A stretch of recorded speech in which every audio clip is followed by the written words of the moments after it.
सो 6 बजे आचार्य जी। हाँ, वो आज आचार्य जी को शुरू करने क्योंकि हाँ, आज क्योंकि उनको जाना है। हाँ आप मुझे बोल रहे थे। जी नहीं जी जाना नहीं, मैंने कैंसिल कर दिया, लेट हो जाएगा। अच्छा, कैंसिल कर दिया। अच्छा जी। जी, आप ही शुरू कीजिए श्लोका से। जी आ गए सब लोग? आ जाएंगे धीरे धीरे, आप शुरू कर आ जाएंगे, दीजिए। वो तो आते जाएंगे। जी, अब शुरू।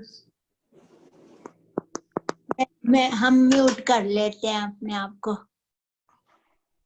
ओम भूर्भुवः स्वः तत्सवितुर्वरेण्यं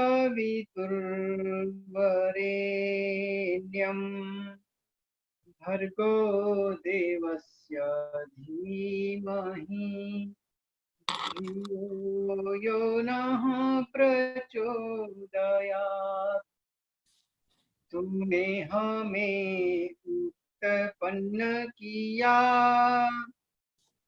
पालन कर रहा है तू, तुझसे ही पाते प्राण हम।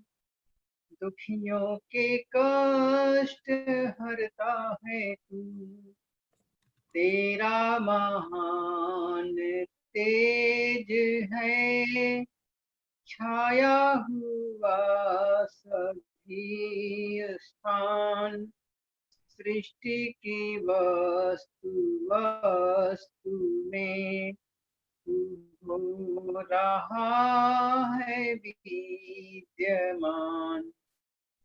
तेरा ही धरते ध्यान हम, मांगते तेरी दया। ईश्वर हमारी बुद्धि को श्रेष्ठ मार्ग पर चला, दाता हमारी बुद्धि को वेद मार्ग पर चला। ओम भूर्भुवः स्वः तत्सवितुर्वरेण्यं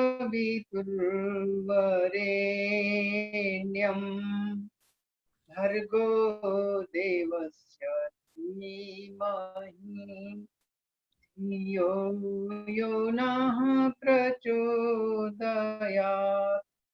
सभी लोग सीधे बैठकर गहरा श्वास भर के लंबे स्वर से ईश्वर के मुख्य नाम निज नाम ओम का उच्चारण करें। गहरा श्वास भरें।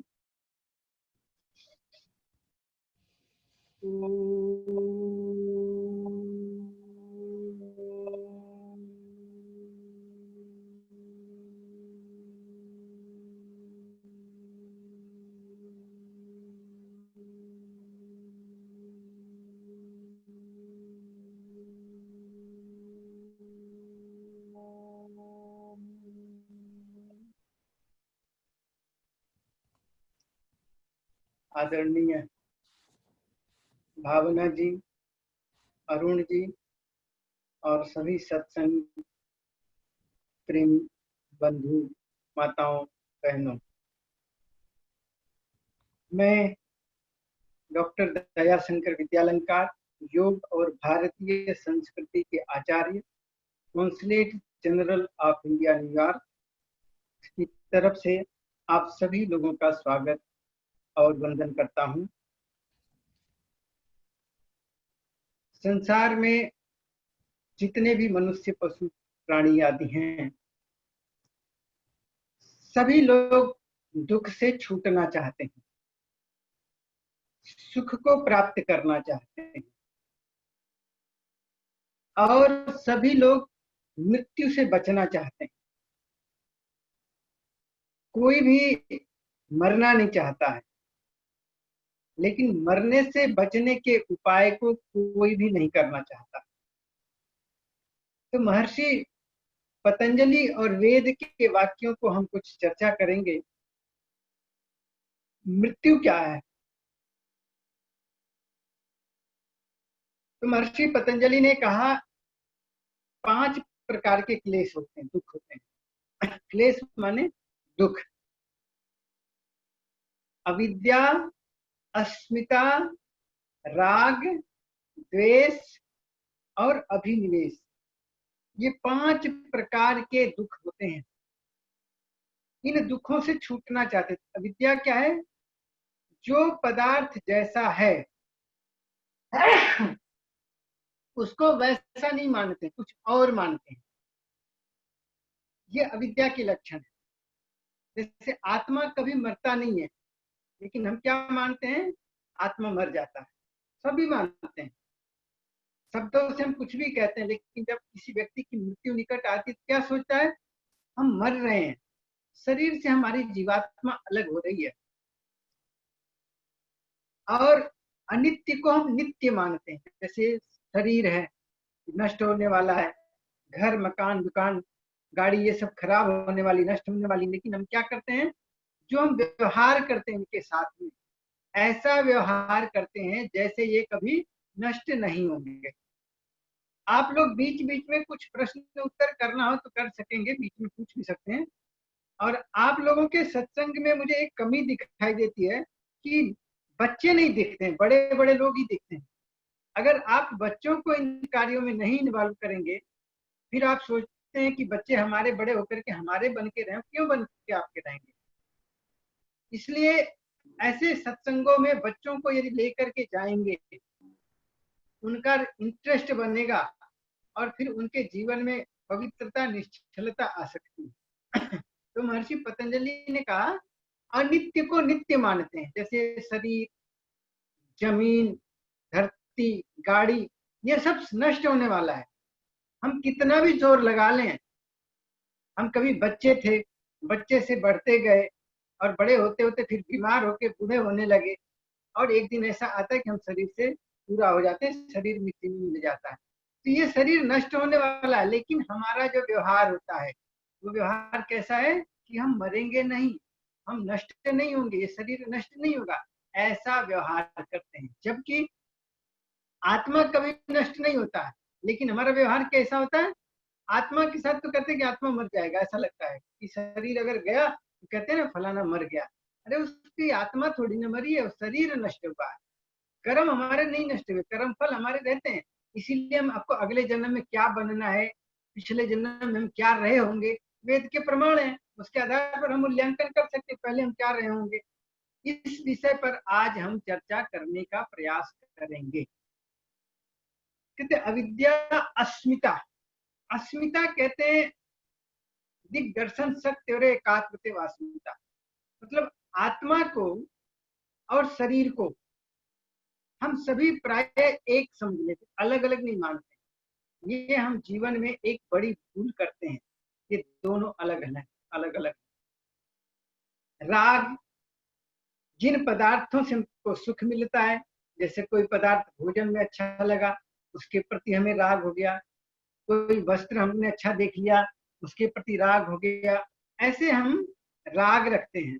तो महर्षि पतंजलि कहते हैं कि सुख के पदार्थों में राग रखना ये गलत है और दुखानुसई द्वेष है। जिन पदार्थों से हमको दुख प्राप्त होता है उन पदार्थों के प्रति हम द्वेष रखते हैं। तो महर्षि पतंजलि कहते ये भी एक अविद्या के लक्षण है। राग, द्वेष और अभिनिवेश। अभिनिवेश कहते हैं मृत्यु का भय। संसार में सबको मरने का डर लगता है, या आप में से कोई ऐसा है जिसको मरने का डर नहीं लगता है? कौन है ऐसा योगी? कोई इतना बोलने की हिम्मत नहीं कर रहा। मुझे कभी नहीं डर लगता आचार्य जी। बहुत अच्छा। मुझे भी नहीं लगता जी। अच्छा, मौत से तो नहीं डर लगता हमें, बिल्कुल जाना तो है एक दिन। दुख और दर्द से डर लगता है। किससे डर लगता है? मौत से डर नहीं लगता, दुख और दर्द से। तो ये सब अविद्या जो है, दुख वाले पदार्थ से डर लगना, मतलब अभी हम मृत्यु को समझ में नहीं पाए ना, मृत्यु क्या है। मृत्यु को ठीक ढंग से समझ ले, हमें संसार के व्यवहार से ही पता लग जाता है कि मृत्यु क्या है और अमरता क्या है। तो वेद का एक मंत्र है ऋग्वेद का, कि उसमें भाव है कि मनुष्य का निर्माण कब होता है, कैसे मनुष्य बनते हैं। कहते वन्य में पूर्वी रयो मनीषा अग्नि सुक्षोका विश्वानया ज्ञान व्रता चिकित्वाना मनुष्यस्य जनस्य जन्म। एक मिनिट आचार्य जी, नटुभाई તમે જરા મ્યુટ કરી દો એ તમારી તમારું જરા। Thank you. अच्छा आचार्य जी। तो महर्षि कहते हैं, वेद में परमात्मा का संदेश देते हैं कि जिस प्रकार दैवज्ञानी, दैवज्ञानी कहते हैं कि देवत्व प्राप्त करने वाला, देवत्व क्या है, जो पदार्थ जैसा है उसको वैसा मान लेना और सबके कल्याण के लिए अच्छे कार्य करना। कहते हैं देवत्व प्राप्त करने वाले व्रतानी, व्रत कहते हैं संकल्प लेने को। और आजकल हम लोग व्रत कैसे रखते हैं पता है ना सबको, आजकल का व्रत मालूम है ना सबको। आप लोग बोलिए, हमें बातचीत का सेशन है। नहीं मालूम है, आप बताइए। नहीं मालूम है। व्रत रखते नहीं मालूम आप लोगों को, उपवास रखते हैं ना सब लोग। हाँ वो रखते तो हैं। खाना नहीं खाते और बोलते हमारा व्रत है, वो हाँ ठीक जी। है क्या?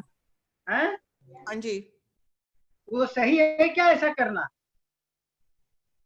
सेहत के लिए तो अच्छा, बोलते तो हैं कि सेहत के लिए अच्छा होता है व्रत रखना। हाँ ठीक है, तो उसको व्रत नहीं कहते हैं। जो आप लोग एक दिन भोजन नहीं खाते हैं और कहते हैं आज तुम्हारा व्रत है, फास्ट है, तो उसको वेद की भाषा में या सही भाषा में उसको व्रत नहीं कहते, उसको उपवास कहते हैं। तो उपवास कब रखना चाहिए? जब शरीर में पाचन क्रिया खराब हो गई हो, कोई तकलीफ आ गई हो, तो आप एक दिन के बजाय 2 दिन, 10 दिन, महीना उपवास रखो। पानी पे रहो, दूध पे रहो, खाना मत खाओ, वो अच्छा है। उससे शरीर के दूषित तत्व शरीर से बाहर निकलते हैं, उसको उपवास कहते हैं, उसको व्रत नहीं कहते हैं। व्रत का मतलब क्या होता है? वेद का एक मंत्र है, अग्ने व्रत पते व्रतम चरिष्यामि तच्छकेयम तन्मे राध्यताम इदम अहम अन्नतात सत्यम उपैमि। अर्थात कभी मर्यादा पुरुषोत्तम राम ने संकल्प लिया था, यानी व्रत लिया था, क्या कि लंका के राजा रावण को पराजित करके धर्म की स्थापना करें। राम ने कभी व्रत लिया था। कभी योगी राज कृष्ण ने व्रत लिया था कि महाभारत में बिना अस्त्र शस्त्र उठाए महाभारत के युद्ध को विजय करेंगे, जीतेंगे। कभी व्रत लिया था भीष्म पितामह ने कि मैं अपने पिता के सुख के लिए आजीवन अखंड ब्रह्मचर्य का पालन करूंगा। इसको व्रत कहते हैं, संकल्प लेना कि आज से ये करना है और ये नहीं करना है। कभी स्वामी दयानंद सरस्वती ने व्रत लिया था कि मुझे सच्चे ईश्वर की खोज करनी है, और स्वामी दयानंद सरस्वती ने सच्चे ईश्वर की खोज करने के लिए सारे वेद वेदांत का अध्ययन करके सारे संसार पर अद्भुत उपकार किया। आज जो हम बचे हैं, हमारा हिंदू धर्म बचा है, वैदिक संस्कृति बची है, तो केवल और केवल महर्षि दयानंद सरस्वती की कृपा है। और भारत देश जिसको आजादी मिली, आज आप अमेरिका में स्वस्थ सुंदर सांस ले रहे हैं। अगर भारत की मिट्टी से कुछ जुड़े हैं तो ये कह सकता हूं मैं कि स्वामी दयानंद सरस्वती की कृपा है। कितना बड़ा उन्होंने त्याग किया, तप किया, किसके लिए? हमारे और आपके लिए। उन्होंने व्रत लिया था कि भारत को दुख से छुटाना है। और संसार में जो स्त्रियां पढ़ाई करती हैं, स्वतंत्रता से अपने स्वाभिमान से जी सकती हैं, ये स्वतंत्रता का अधिकार, ये अच्छे वेद विद्या को प्राप्त करने का अधिकार संसार में महर्षि दयानंद सरस्वती ने दिया है। इसलिए मैं उस देवत्व की बात कर रहा हूं। तो कह रहे हैं कि देवत्व माने व्रतों को, संपूर्ण सत्य व्यवहार आदि श्रेष्ठ व्रतों को पालन करना। तो सत्य व्यवहार क्या है? कि जीवन में कभी झूठ न बोलना। क्या होगा उससे, झूठ नहीं बोलने से? तो कहते सत्य प्रतिष्ठायाम क्रिया फलाश्रयत्वम। सत्य की स्थापना हो जाने पर संसार में जो पदार्थ के विषय में आपके मुख से वाणी से निकलेगा वो संसार में हो जाएगा। तो आप कहेंगे कि सत्यवादी व्यक्ति कुछ भी कर सकता है। नहीं, वो बोलेगा ही नहीं, उतना ही बोलेगा जो सत्य होगा, और जो बोलेगा वो हो जाएगा। और सत्यवादी व्यक्ति की आवश्यकताएं बड़ी सीमित होती हैं और उसकी वाणी अमोघ हो जाती है। तो महर्षि कहते हैं कि सत्य व्यवहार आदि श्रेष्ठ व्रतों को पालन करना, अर्थात प्राण चाहे चला जाए लेकिन असत्य का व्यवहार नहीं करेंगे, हिंसा का आचरण नहीं करेंगे, अहिंसा का आचरण करेंगे, झूठ नहीं बोलेंगे। और कहते हैं अचिकित्वान, अचिकित्वान माने अच्छी प्रकार से जानने वाला, खूब अच्छे से जानने वाला। और विश्वानी, विश्वानी कहते हैं संपूर्ण संसार को। और अग्नि माने सर्वज्ञ माने सब कुछ जानने वाले परमात्मा के लिए। और सुशोक, उत्तम माने अच्छा, प्रकाशमय।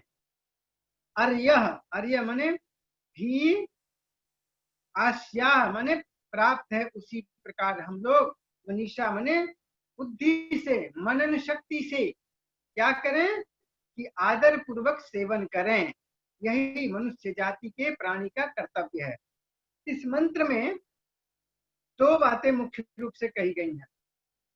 पहली बात कहते हैं कि संसार के व्यवस्थापक कौन है? संसार का व्यवस्थापक बताया परमात्मा है। सारे संसार की व्यवस्था परमात्मा करते हैं। संसार के व्यवस्थापक परमात्मा के दिव्य गुणों को मनुष्य समझे। क्या है परमात्मा का दिव्य गुण? परमात्मा न्यायकारी है, ये उसका दिव्यता है। वो कभी किसी के साथ अन्याय नहीं करते हैं और परमात्मा परोपकारी हैं, सबका भला करते हैं, ये उनकी दिव्य गुण है। और परमात्मा सर्वज्ञ हैं, सब कुछ जानते हैं, ये परमात्मा की दिव्यता है। और परमात्मा सर्वव्यापक हैं, इस ब्रह्मांड के कण कण में फैले हुए हैं। और परमात्मा दयालु हैं, दया के सागर हैं, ये परमात्मा के दिव्य गुण हैं। तो कहते हैं कि उस परमात्मा के दिव्य गुणों को मनुष्य समझे। अगर हम उनके दिव्य गुणों को समझेंगे तब क्या होगा? हम भी उन गुणों को अपनाएंगे। और परमात्मा कभी किसी के साथ अन्याय नहीं करते और उनकी न्याय व्यवस्था से कोई बच नहीं सकता है। इसलिए हम कभी कभी कहते ना, अच्छा चलो कोई नहीं देख रहा है, हम यहाँ पे ये भूल कर जाते हैं। तो कोई मनुष्य नहीं देख रहा है, ऐसा हो सकता है, लेकिन परमात्मा की नजर से हम कभी नहीं बच सकते। कहते तभी इस मनुष्य शरीर में मनुष्यता का जन्म होता है जब हम परमात्मा के गुणों को अपने जीवन में धारण करते हैं। आप देखते होंगे बहुत सारे योगी फक्कड़ जिनके पास कुछ नहीं होता है, लेकिन ईश्वर के बल उनके पास में होता है, तो सारे दुनिया के लोग उनके पास में जा करके उनसे आशीर्वाद लेते हैं। और मनुष्य आकृति धारण करने से नहीं होती है। तो अगर हमको हमारे जीवन में सद्गुणों के धारण करने वाले हम नहीं हैं और खाली हम शब्दों से कुछ बोलते रहे, काम व्यवहार में न करें, उसका हमारे जीवन पर कोई प्रभाव नहीं पड़ता है। कहते हैं इस संसार में उत्पादक, उत्पादक, धारक और संहारक, उत्पन्न करने वाले, धारण करने वाले और संहार करने वाले कौन है? परम पिता परमात्मा। और परमात्मा की जो बुद्धि है, बुद्धि, कौशल और नियम, निष्ठा, ऐसा नहीं करते परमात्मा के एक दिन सूरज निकाला और एक दिन सूरज को आराम करने भेज दिया, नहीं, ये उनके नियम है, उनका कर्तव्य परायणता है कि जैसे संसार में परमात्मा ने सूरज को बनाया, 4 अरब 32 करोड़ वर्ष तक सूरज ऐसे ही काम करता रहेगा, तो 1 सेकंड के 1000वें हिस्से में भी विश्राम नहीं करेगा सूरज। ऐसे परमात्मा की नियम निष्ठा है। और परमात्मा ने क्या किया? तो कहते हैं कि परम ज्ञानेश्वरी को मनुष्य ज्यों ज्यों समझता जाता है, जैसे जैसे हम परमात्मा के सामर्थ्य को, उसकी शक्ति को हम समझते जाते हैं, वैसे वैसे हम संसार के दुखों से दूर होते जाते हैं और अंत में हम जन्म मरण के बंधनों से छूट जाते हैं। और कहते हैं कि त्यों त्यों उसके ज्ञान की भूख उत्तर उत्तर बढ़ती जाती है। जैसे जैसे हम ईश्वर के बारे में योग विद्या के द्वारा अपनी योग्यता बनाते हैं, ऐसे ऐसे हमारा ईश्वर के प्रति झुकाव बढ़ने लगता है। और कहते हैं पशुता से, बुरे आचरण से हमारा जो अभ्यास है, पिंड है, छूट जाता है। इस बात को मानव धर्म शास्त्र में भी बतलाया है। मनु महाराज ने कहा इस बात को अपने शब्दों में, ये वेद की बात को, यथा यथा ही पुरुष शास्त्रम समझ गच्छति तथा तथा विजानाति विज्ञानांश्च रोचते। कहते मनुष्य ज्यों ज्यों विद्या और बुद्धि के विषयों को समझता जाता है, त्यों त्यों उसका ज्ञान भंडार समृद्ध हो जाता है, वो धनी होता जाता है, विद्या से युक्त होता जाता है, और फिर उसे सूक्ष्म ज्ञान की बातें समझ में आने लगती हैं। ज्ञान का लाभ, बुद्धि का लाभ मनुष्य को तब होता है जब वह अपने आचरण को अंग बन जावे, अपने को उन ज्ञान को समझ करके अपने जीवन में अपना लेवे, तभी उसका फायदा है। क्योंकि जानना जानने के लिए नहीं होता है, जानना उसे अपनाने के लिए होता है। जो ज्ञान कर्म के साथ नहीं जुड़ता है वह ज्ञान निरर्थक है। जैसे हम राम की जय रोज बोलते हैं, रोज हम बोलते हैं कि सत्य बोलना ठीक होता है, लेकिन हम व्यवहार में झूठ भी बोल जाते हैं।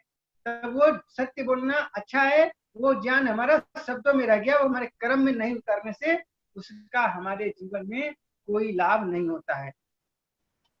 और कहते हैं वाहक के ऊपर लदे बोझ, जैसे गधा होता है ना, गधे के ऊपर में अगर बोझ लद जाता है तो उस बोझ को महसूस करता है गधा, लेकिन उसको ये नहीं समझ में आता उसपे कितना सामर्थ्य वाला, कितना विद्या का कितना खजाना है। तो महर्षि कहते हैं ऐसे गधे जैसा हमें जीवन नहीं बनाना है, हमको जीवन में पवित्र बनना है।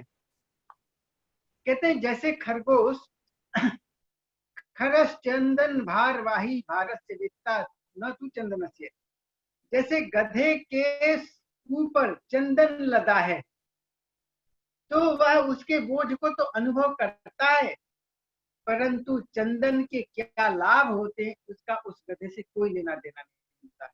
ऐसे हम लोग ईश्वर के विद्या को बोझ समझते हैं, और बोझ समझने के कारण से परमात्मा ने इस ब्रह्मांड की विद्या हमको दे रखी है, लेकिन अपने बोझ रूपी स्वभाव के कारण से, उसके मर्म को न समझ पाने के कारण हम जीवन में भटकते रहते हैं, हानि उठा लेते हैं।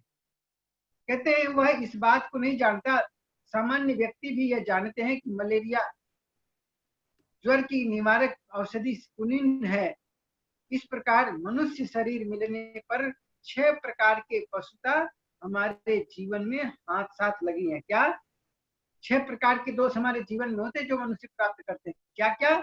तो नंबर 1 याद कर लो, काम, क्रोध, लोभ, मोह, मद और मत्सर्य। जब तक हम इन दुर्गुणों को विनाश नहीं कर देते हैं, काम, क्रोध, लोभ, मोह, मत्सर्य, डाह, तब तक क्या होता है, इनके नाश न कर देने के अभाव में दुर्गुणों का हमारे विनाश नहीं होता है। चाहे हमारा शरीर मनुष्य का भले ही रहे, काम हम करेंगे उन बुराइयों के दबाव में पशु और पक्षी करते हैं। वेद ने सुंदर शब्दों में कहा है। हम लोग क्या जीवन में करते हैं, हम बुराइयों की तरफ भागते हैं। कोई बुरे चीज, कोई शराब पीने वाला, देखिए भारत में लॉकडाउन था, 2 महीने तक लोगों ने शराब नहीं पिया, और या क्या पता थोड़ा बहुत पिया भी हो, और जिस दिन लॉकडाउन का थोड़ा सा खुलने का बहाना मिला तो पता नहीं, जो कहते थे खाने के लिए घर में रोटी नहीं है, और लोग जो दान खाना बांटते थे उनसे ले लेके खाना भी खाते थे, लेकिन जिस दिन शराब वाला खुला तो महंगे महंगे शराब खरीदने चले गए। तो हम क्या करते हैं, हम बुराइयों की तरफ भागते हैं। तो महर्षि मनु कहते हैं कि हमें दोषों से बचना है। वेद ने एक बहुत अच्छी बात कही। क्या कहा वेद में?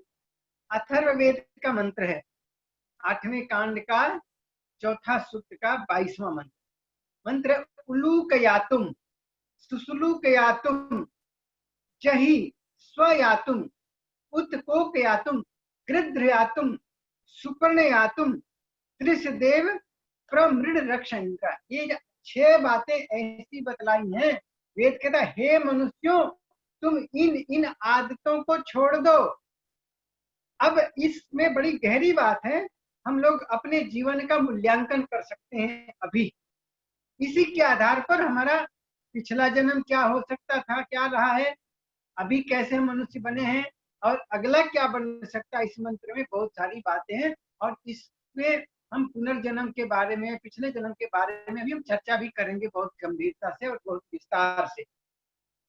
वेद ने कहा हे समर्थ आत्मा, हमारी जीवात्मा के लिए क्या है रहा है वेद, क्या करो कि तुम उल्लू की चाल को छोड़ दो। उल्लू कया तुम, हे जीवात्मा तुम क्या करो, उल्लू की चाल को छोड़ दो।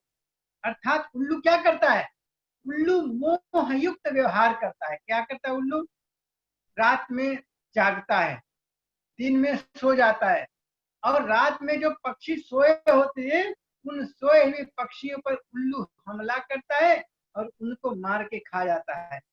वो उल्लू अंधेरे से प्रेम करता है, अविद्या से प्रेम करता है। तो वेद कहते हैं हे मनुष्यों, तुम उल्लू की चाल को छोड़ दो, अर्थात अविद्या से प्रेम मत करो। अब देखो हम प्रमाण देते हैं आप लोगों को, हम लोग कितना अविद्या से प्रेम करते हैं। हम ईश्वर की बात कहते तो हैं, मंदिर में जाते हैं, कोई मस्जिद में जाता है, कोई कहीं जाता है, सब कहते हैं जी हम अपने अपने ढंग से अल्लाह आपको भगवान को पूज रहे हैं। जाना तो एक ही जगह है और चाहे कहीं से भी घूम के जाओ वहीं तो पहुंचना है, ऐसे नहीं होता है। जहाँ पे जाया जाना होता है वहाँ के रास्ते अलग अलग होते हैं। ईश्वर के पास जाने के लिए, जैसे आपको न्यूयॉर्क में रहते हैं या आपको सेंट्रल पार्क जाना है, तो सेंट्रल पार्क के बारे में आपको पता होना चाहिए कि सेंट्रल पार्क है कैसा। ये ठीक है वहां से आने के कई रास्ते हैं, लेकिन वो रास्ते सिमिलर होंगे। और सेंट्रल पार्क के बारे में जब तक आपको पता नहीं होगा कि वो है कैसा, तब तक आप वहां नहीं पहुंच सकते। ऐसे ईश्वर के पास जाना है, ईश्वर को यदि प्राप्त करना है तो ईश्वर के बारे में जान लो कि वो है कैसा। तो वेद कहता है उल्लू की चाल को छोड़ दो, यानी ईश्वर को जानो और इन ईश्वर को नहीं जानो। ईश्वर दयालु है, अजन्मा है, सर्वव्यापक है, सर्वेश्वर है, अंतर्यामी है, अजर अमर अभय नित्य पवित्र सृष्टिकर्ता और न्यायकारी है। वो ईश्वर जैसा है यजुर्वेद में भी बतलाया है।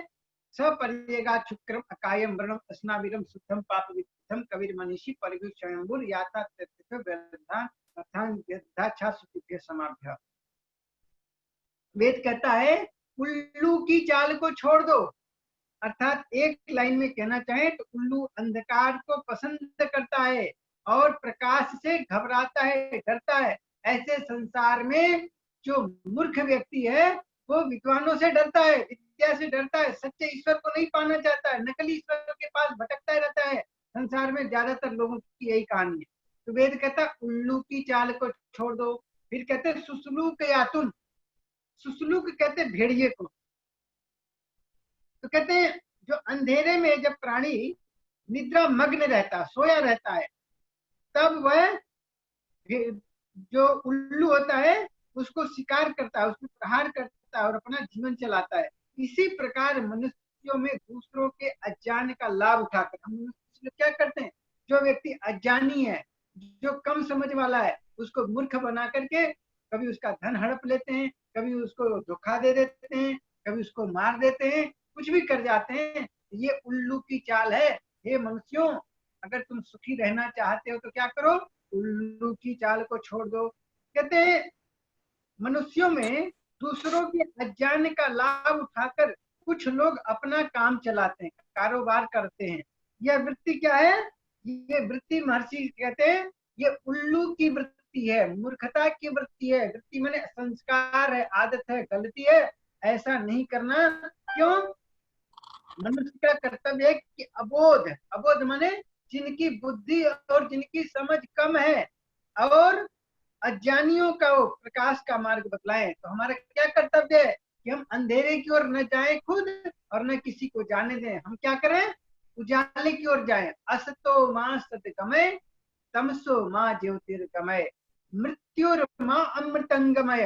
अर्थात अज्ञान से विद्या की ओर, ज्ञान की ओर, अविद्या से विद्या की ओर, अंधकार से प्रकाश की ओर, दुख से सुख की ओर से और मृत्यु से अमरता की ओर जाए। अर्थात उल्लू के या तुम, उल्लू की चाल को छोड़ दो।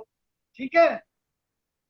और कहते हैं उनके उचित हित की रक्षा करें, यानी जिस मनुष्य की जैसे रक्षा हो सकती है उसकी रक्षा करें, उसको अंधेरे में भटकाएं नहीं, अंधकार में नहीं भटकाएं। जैसे संसार में इस समय सबसे बड़ा बिजनेस क्या है? भगवान का बिजनेस। इस दुनिया का सबसे बड़ा बिजनेस है। सब कुंडलिनी जगाते हैं, सभी योगी बनते हैं, सभी ईश्वर का बिजनेस करते हैं, सब ईश्वर को साक्षात्कार करवाते हैं। जब तक वेद के सिद्धांत को और दर्शनों के, उपनिषदों के सिद्धांत को समझ करके उसको जीवन में नहीं उतारेंगे, तब तक संसार में कोई ऐसी शक्ति नहीं है जो सच्चे ईश्वर को प्राप्त करवा सके। ईश्वर सर्वव्यापक है और निराकार है, दयालु है, अजन्मा है, सर्वेश्वर है। जब तक इस सिद्धांत को मान करके वेद को नहीं अपनाएंगे तब तक हम दुख से नहीं छूट सकते हैं, इसकी गारंटी मैं देता हूं। और महर्षि पतंजलि ने योग दर्शन लिखा है, देखो छोटी सी पुस्तक है, 195 सूत्र हैं। यदि इस पुस्तक को पढ़ लिया और पढ़ करके इसमें जो खजाना बतलाया है उसको अपना लिया तो मैं कहता हूं आप सभी दुख से छूट करके मोक्ष में चले जाएंगे। ये ऐसा खजाना है, छोटी सी पुस्तिका है, लेकिन इसको पढ़ो और पढ़ करके इसको जीवन में अपना लो। खाली आपने पढ़ लिया और उसको अपनाया नहीं तब कुछ नहीं होगा। पढ़ने के बाद में अपना लिया यदि जीवन में तो मोक्ष को प्राप्त कर लेंगे, दुख से छूट जाएंगे। तो वेद कहता है उल्लू की चाल को छोड़ दो। Any question? नो। क्वेश्चन है?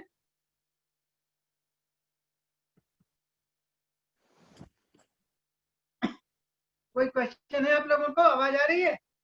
हाँ जी, आवाज आ रही है आचार्य जी। अभी आवाज आ रही है। तो कोई कठिनाई हो, कोई प्रश्न हो तो पूछिए। एक प्रश्न है। मैंने जानबूझ के सबको म्यूट कर रखा है, तो क्या मैं बोलूं? हाँ, बोलो बोलो बोलो नटू भाई। स्वामी आचार्य जी, हाँ, आपने कर्म के बारे में बोला, ज्ञान की बात, और जो समझते हो, जो जानते हो, कैसे अच्छे अच्छे काम करते। अभी भगवत गीता का एक पाठ में मैंने एक बात सुनी और एक कंट्रोवर्शियल चीज है कि खुद दारू नहीं पीते हैं, खुद पान सिगरेट नहीं पीते, कॉफी चाय नहीं पीते, सब लोग, सब चीज आदतें बुरी है। गुजारा करने के लिए खुद उसको सेवन नहीं करेगा लेकिन बेचता है, तो पाप कितना लगता है उसमें? फिर से बोलिए, मैं पानी लेने चला गया था, फिर से बोलिए। अच्छा, फिर से मैं बोलूं। कर्मयोग की बात है कि समझो मैं पान बीड़ी के गले पर डेंटिस्ट बना। अभी एक तो व्यसन है, दांत बिगड़ते, सब कुछ है, लेकिन जीना जीने के लिए करना पड़ता है। कोई चाय कॉफी आपकी आवाज साफ नहीं आ रही है। हाँ, आपकी आवाज सुन नहीं पा रहा हूँ, फिर से बोलिए। एक सेकंड। अभी सुनाई देता है मेरा आवाज? हाँ, आचार्य कुछ जी, साफ हुआ। हाँ बोलिए। थोड़ा वॉल्यूम ऊंचा। अब सुनाई देता है क्लियरली सर? हाँ सुनाई देता है, बोलिए। अच्छा, कर्म की बात है। हम्म, कोई लोग पान बीड़ी की दुकान, गुटखा बेचते हैं, कोई चाय कॉफी की रेकड़ी बनाते हैं, कोई दवा बेचते हैं, उसमें साइड इफेक्ट होती है, कोई दारू का समझो रेस्टोरेंट है तो वो बेचते हैं, खुद नहीं पीते हैं हाँ, लेकिन बेचता है जीवन गुजारने के लिए, हाँ। अपना भरण पोषण। तो ये कैसा कर्म माना जाता है शास्त्रों के मुताबिक? इस विषय पे मैं अभी विस्तार से जाऊंगा। एक शब्द में कहूँ तो ये गलत है। और इस विषय, अभी मैं जो प्रश्न, जो बात किया हूँ उसमें बात करिए। इस विषय पे मैं आगे आने वाला हूँ, बहुत विस्तार से बात ओके करेंगे। Okay, thank you. ओके, तो अगला मंत्र में बात कही सुश्रुक या तुम। सुश्रुक कहते हैं भेड़िए को। इसमें सीमा राणा है क्या इंडिया से? नहीं, दिखाई तो नहीं दे रहे। अच्छा, सुश्लोक कहते हैं भेड़िए की चाल, भेड़िए की चाल का दिया है। तो कहते हैं भेड़िया क्या करता है, भेड़िया क्रोध करता है, गुस्सा करता है, तो क्रोध का प्रतिनिधित्व करता है भेड़िया। तो वेद कहता है कि भेड़ बकरी और बच्चों पर, जो भेड़िया होता है अर्थात जो अपने से निर्बल हैं, कमजोर हैं, उनको भेड़िया हमला करके मार देता है, और अपने से बराबर वाले को कुछ नहीं कहता है, और अपने से ताकतवर को देख के भाग जाता है। तो वेद कहता है हे मनुष्यों, तुम भेड़िए की चाल को छोड़ दो। अब हम बैठे बैठे अपना आत्मनिरीक्षण कर सकते हैं कि जो ये वेद में कहा भेड़िए की चाल को छोड़ दो, हमारे ऊपर कहीं लागू होता है क्या? क्या हम जीवन में कभी ऐसा करते हैं क्या कि अपने से कमजोर को दुखी करते हैं, बराबर वाले से कुछ नहीं कहते हैं, और ताकतवर को देख के भाग जाते हैं? माइक्रो लेवल पर मूल्यांकन करके हम देख सकते हैं। तो कहीं ना कहीं हम भी इससे ग्रस्त पाए जाते हैं, कोई ज्यादा कोई कम। वेद कहता है भेड़िए की चाल को छोड़ दो। क्यों? क्योंकि भेड़िया अपने से निर्बल पर आक्रमण करता है, बराबर वाले शक्ति से भागता है, और जो गडेरिया होते हैं ना भारत में, जो भेड़ चराते हैं, उनके ग्रुप में यदि एक कुत्ता भी है ना, तो कुत्ते के डर से भेड़िया आक्रमण नहीं करता है। तो वेद कहता है कि क्रोध सदा अपने से हीन पर आता है, निर्बल पर, शक्तिहीन पर, बलहीन पर आता है क्रोध। तो वेद कहता है हे मनुष्यों, तुम क्रोध करना यानी भेड़िए की चाल को छोड़ दो, अपने से निर्बलों को सताना छोड़ दो। कुछ लोग भूलवश क्रोध को वीरता मान लेते हैं, जिनको बड़ा गुस्सा आता है कहते हैं तो बड़े बहादुर आदमी है, उसको वीरता नहीं, जिसको गुस्सा आता है उसको कायरता कहते हैं। ठीक है, वो बहादुर नहीं होता है। जो बहादुर होता है वो क्या करता है, सबसे पहले अपने क्रोध को शमन कर लेता है, शांत कर लेता है, वो बहादुर होता है। जो अपनी इंद्रियों को जीत लेता है वो बहादुर होता है। तो वेद कहता है कि कुछ लोग भ्रमवश वीरता का चिन्ह समझ लेते हैं क्रोध को। शास्त्रीय दृष्टि से क्रोध क्या है? क्रोध को कहते हैं शास्त्र की भाषा में रौद्र रस का स्थायी भाव है। रौद्र रस यानी विनाश के लिए समझ लो, तो क्रोध नहीं करना चाहिए। और वीर रस का स्थायी भाव होता है उत्साह, जिसके जीवन में उत्साह हो, किस चीज के लिए? सत्य के लिए, धर्म के लिए, परोपकार के लिए, दूसरों के जीवन की रक्षा के लिए, योग्यता को बढ़ाने के लिए, वो काम करना चाहिए। और कहते हैं जीवन रहे चाहे न रहे, किंतु वह कर्तव्य परांगमुख नहीं होता है, वह मनुष्यता का दिव्य गुण है। लेकिन क्रोध एक राक्षसी प्रवृत्ति है, जो अन्य का, दूसरे का शोषण करके अपने स्वार्थ साधन के काम आता है। इसलिए वेद ने कहा कि पशुता के मार्ग से बच्चों, क्रोध करना छोड़ो। पशु क्या करता है? पशु यही करता है, अपने से कमजोर को मारता है, वो काम नहीं करना। और तीसरी और बड़ी मूल्यवान बात कहे हैं, स्वयातुम उख। स्वयातुम, स्व कहते कुत्ते को, कुत्ते की कुछ विशेषताएं बतलाएं। क्या विशेषता है? मात्सर्य करता है, मात्सर्य, दाह और जलन और कुढ़न, ये कुत्सित व्यवहार का परित्याग कर कुत्ता क्या करता है? एक कुत्ता दूसरे कुत्ते को देख करके बुरी तरह से जलता है, दुखी होता है। तो वेद कहता है हे मनुष्यों, तुम कुत्ते की चाल को छोड़ दो। और हम मनुष्य, एक मनुष्य दूसरे मनुष्य को देख करके कितना जलता है, मरता है, कितना दुखी होता है। हम अपने दुख से उतने दुखी नहीं होते हैं जितना दूसरे के सुख से दुखी होते हैं। कुछ न कुछ अंश में हम सबके जीवन में आता है। वेद कहता है हे मनुष्य, तुम कुत्ते की चाल को छोड़ दो, अर्थात किसी से द्वेष करना छोड़ दो। और दूसरा, कुत्ते का क्या दोष है? कुत्ता क्या करता है? अपने मालिक की चापलूसी करता, बहुत भयंकर चापलूस होता है कुत्ता। ऐसे हम लोग क्या करते हैं? अपने स्वार्थ के लिए, झूठा हो, गंदा हो, कुछ भी हो, लेकिन हम स्वार्थ के लिए बुराइयों का भी साथ दे देते हैं। वेद कहता है कुत्ते की चाल को छोड़ दो। और कुत्ते का तीसरा दोष क्या है? खूब खाना खिलाइए, तो खूब खाएगा, इतना खा लेगा कि उसको पचा नहीं सकता है, तो खाना खा के कहीं जाएगा और उसको उल्टी करके बाहर कर देता है। उल्टी करके और वो जाएगा, 2 घंटे घूम करके आएगा, और घूम करके जो उल्टी किया होता है ना उसको दोबारा खा जाता है। ये कुत्ता करता है। तो वेद कहता है हे मनुष्यों तुम कुत्ते की चाल को छोड़ दो। अर्थात हम क्या करते हैं, जीवन में हमने संकल्प लिया कि आज से हम ये करेंगे और ये बुराई नहीं करेंगे, लेकिन हम कुछ दिनों में वो गलती कर जाते हैं, जो अच्छा सोचा था करने के लिए उसको छोड़ करके उल्टा काम कर जाते हैं। इसका मतलब कि जैसे कुत्ता खा करके उल्टी करके दोबारा खा लेता है, ऐसा ही व्यवहार हो गया। हमने जो सोचा उसको नहीं करके बदल गए, कुत्ते के जैसा व्यवहार हो गया। वेद अच्छा, कहता किसी ने एक सवाल पूछा है कि आप जब वेद की बात करते हैं तो कौन सा वेद? मैं चारों वेद की बात करता हूँ। अच्छा, अभी जो मंत्र की बात हम करें, जिस मंत्र की व्याख्या करें, अथर्ववेद का मंत्र है। ठीक है। भावना भावना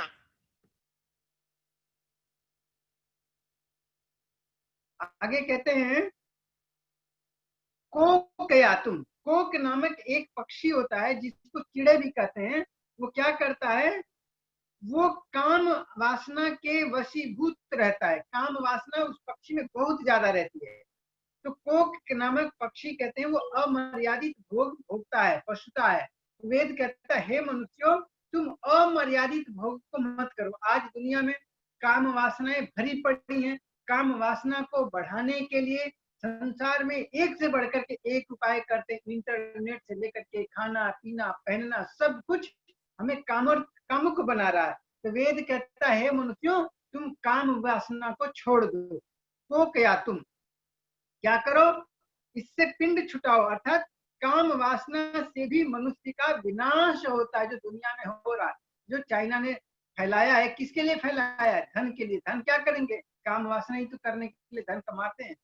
योगी बनने के लिए थोड़ी ना आज दुनिया में लोग धन कमा रहे हैं। तो कहते हैं मनुष्यता का परिचय तो संयम से मिलता है। संसार में जितने लोग दुनिया में आज तक महापुरुष बने हैं, उन सभी लोगों ने संयम किया है। अपने इंद्रियों का, अपनी वाणी का, अपने भोजन का, अपने व्यवहार का, अपने आचरण का, हर चीज पर संयम बरता है उन्होंने। मनुष्यता का परिचय मिलता है। विचार शक्ति नष्ट होकर जिसे कर्तव्य बोध ही नहीं रहा, वह मनुष्य कहाँ, वह तो पशु है।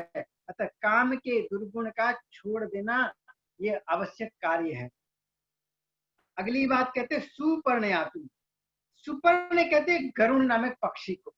क्या करता है गरुण नामक पक्षी? ये उत्तर प्रदेश में, भारत में इसको नीलकंठ भी कहते हैं। इसके लंबे लंबे ठोड़ होती हैं, खूब लंबी सी, और अपने ठोड़ से, चोंच से पेड़ को भी वो काट देता है। लेकिन वो अकेले भागता रहता है, उसके साथ कोई नहीं होता। क्यों? क्योंकि वो अहंकार का प्रतिनिधित्व करता है। वेद कहता है हे मनुष्यों तुम चिड़े की चाल को, सुपर्ण नामक पक्षी यानी गरुण के चाल को भी छोड़ दो। क्यों? क्योंकि प्रेम की प्रतिक्रिया प्रेम के रूप में और घृणा की प्रतिक्रिया घृणा के रूप में अवश्य होगी। अगर हम किसी से प्रेम करेंगे तो हमें भी प्रेम ही मिलेगा, और अगर हम किसी से घृणा करेंगे तो हमें घृणा ही मिलेगा। मनुष्य के लिए वेद ने कहा इन बातों को छोड़ दो। क्यों? कहते इनके जो दोष बतलाया है, एक एक दोष के कारण से इन पक्षियों का जीवन नष्ट हो गया। हे मनुष्यों तुम्हारे में तो सारे दोष हैं, तुम्हारा क्या होगा? तो हमें जीवन में इनसे बचने का संकल्प लेना चाहिए। दृश्य देव रक्षक इंद्र। कैसे करो कि कहते हैं जैसे कोई अनाज है, उसको जब हम तवे में भून देते हैं, दृश्य देव भून देते हैं अच्छी तरह से, और भूनने के बाद में उसको अगर खेत में डालते हैं तो उसमें अंकुर नहीं निकलता है।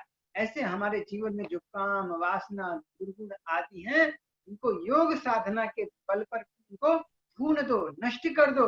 कि काम वासना के अवसर उपस्थित होने पर भी, लालची अवसर आने पर भी हम इन दोषों से बच जाएं और ईश्वर की ओर आगे बढ़ जाएं। ऐसा इस वेद मंत्र का संदेश है। और ऐसा यदि हम व्यवहार करते हैं तो हम जीवन में मननशील हो करके चक्रवर्ती सम्राट बन सकते हैं, सनात महाबलवान और गुणवान भी हो सकते हैं। तो हमें गुणवान बनना है, ऐसा हमें जीवन में अच्छा मनुष्य बनने के लिए करना चाहिए। तो ये मंत्र के बारे में हमने बात किया। अब महर्षि पतंजलि ने कहा कि जो मंत्र है, किसके लिए मंत्र बतलाया? सुख के प्राप्त करने के लिए। तो कर्म अच्छा करेंगे तो हमको सुख मिलेगा, तो कर्म करें कैसे? तो कर्म फल के बारे में आप लोग कुछ कुछ मेरे से प्रश्न करो, मैं उत्तर दूंगा। तो आचार्य जी, सबसे पहले प्रणाम, नमस्ते। ये जो आप संकलन पढ़ रहे थे, ये कोई संकलित ये है क्या, वेदों से ली हुई, या कौन सी किताब पढ़ रहे थे आप अभी? ये अथर्ववेद का एक मंत्र है, उलुकयातुम, सुसलुकयातुम, जहि स्वयातुम, उक को उत कोकयातुम, गृध्रयातुम, सुपर्णयातुम, प्रमृण दृश्य देव रक्ष इंद्र। ये वेद का मंत्र है। इसका मतलब है कि हे मनुष्यों, तुम आदर्श मनुष्य बनो। तो कैसे मनुष्य बनेंगे?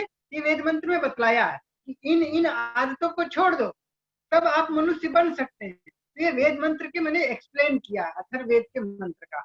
और उस जैसा हम सोचेंगे वैसा हम काम करेंगे, जैसा काम करेंगे ऐसा हमारे जीवन में संस्कार बनेगा, जैसा संस्कार बनेगा वैसा हमको अगला जन्म मिलेगा।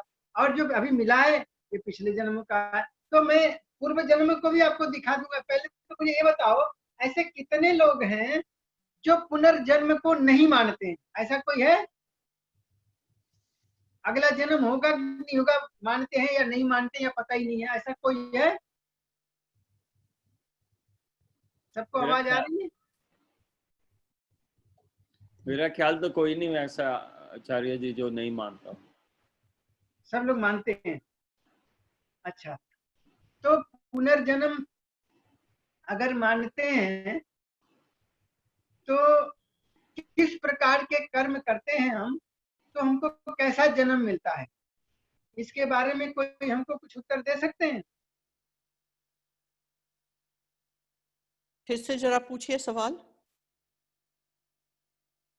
अच्छा, मैं थोड़ा सरल करके पूछता हूँ।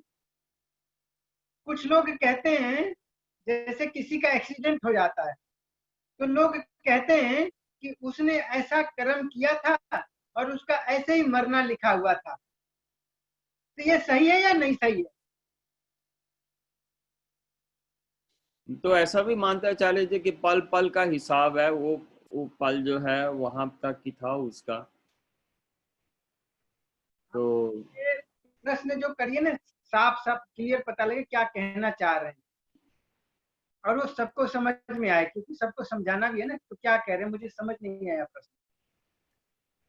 अगर मैं कोशिश करती हूँ कि मेरे ख्याल से आप जो सवाल कर रहे हैं उसका जवाब मैं मानती हूँ कि हम जो भी काम इस जन्म में करते हैं उसका प्रायश्चित अगले जन्म में हमें देना पड़ेगा। कि अगर हमने अच्छे काम इस जन्म में किए तो हमें उसका फल, अच्छा फल मिलेगा अगले जन्म में। अगर हम बुरा काम करते गए तो उसका भी हमें जवाब देना पड़ेगा अगले जन्म में। अगले जन्म में क्यों मिलेगा, इस जन्म में क्यों नहीं? इस जन्म में भी तो मिलेगा, लेकिन इस जन्म में पिछले जन्म का। Can I say something? This is Rohit Patel. जी बोलो। Acharya ji, namaskar. Thank you for such a nice presentation.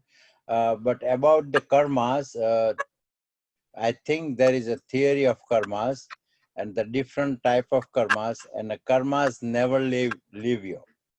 What I have understood, that you do any karma, it may take the birth and birth and birth beyond the ages, but that karma stays with you until that karma reaches you and gives the fruits, whether they are good or bad. That's my understanding for theory of karmas. Correct. Yeah. Thank you Rohit भाई। Thank you. के हिसाब से बात करता हूँ। पुनर्जन्म, मैं 2-3 प्रश्न करता हूँ। ये हमारा जो शरीर मनुष्य का जन्म हमको मिला है और एक को कुत्ते का मिल गया है, किसी को सांप का मिलता है, किसी को सुअर का मिलता है। तो ऐसा क्यों है? भेदभाव क्यों है? उनको क्यों मनुष्य नहीं बनाया? इसके बारे में आप लोग कुछ कह सकते हैं और मुझे शॉर्ट में आंसर दें, बहुत लंबा करके नहीं।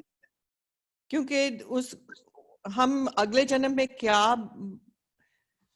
क्या बनेंगे वो जन्म के कर्मों के ऊपर आधार है। अब चलो मैं इसका उत्तर आपको देता हूँ। एक फार्मूला समझ लीजिए, वेद का फार्मूला, मेरा नहीं। जीवन में यदि हम 50% अच्छे और 50% बुरे कर्म करते हैं तो अगला जन्म हमको मनुष्य का जन्म मिलेगा, लेकिन ऐसे घर में जन्म मिलेगा जहां जब हम दूध के लिए रोएंगे तो हमको थप्पड़ मिलेगा, दूध नहीं मिलेगा। भोजन के लिए हम कोशिश करेंगे तो हमको भोजन नहीं मिलेगा या थोड़ा मिलेगा, मार पड़ेगी, गाली पड़ेगा, 50% वाले हिसाब में। अब मान लीजिए कि हमने जीवन में 100% काम किए, 100% में हमने 50% तो काम किया मनुष्य वाले, 20% हमने किए कुत्ते वाले, 10% किए सुअर वाले, 5% किए मछली वाले, 5% मगरमच्छ वाले, कुछ बिच्छू वाले, कुछ सांप वाले। तो अब क्या हो गया, 50% हमने मनुष्य वाले किए, तो मनुष्य का जन्म अगले जन्म में हमको मिल तो गया, लेकिन जो 50% हमने सुअर, कुत्ता, बिल्ली, भेड़, बकरी जो भी हमने किया था, तो भगवान ने क्या करते हैं, भगवान कि वो हमारा कर्म उसके हिसाब से डिपॉजिट कर देते हैं। मनुष्य वाला मनुष्य योनि में चला गया कर्म, कुत्ते वाला कुत्ते योनि में स्टोर कर दिया। अब हमको बना तो दिया मनुष्य अगले जन्म, लेकिन जो हमने उसमें और तरह के कर्म किए थे उसको भगवान उन योनियों के लिए डिवाइड कर देता। फिर जब हम मरते हैं अगले जबार में, तो हमारे कर्म कैसे होते हैं उसके अनुसार, मान लीजिए अगले जन्म का हमारा बैलेंस चेक किया भगवान ने, तो पता लगा कि हमारे कुत्ते वाले जन्म ज्यादा आगे कर्म, पहले वाला स्टोर करके और इस जन्म वाला, तो हमको भगवान अगले जन्म में कुत्ता बना देगा।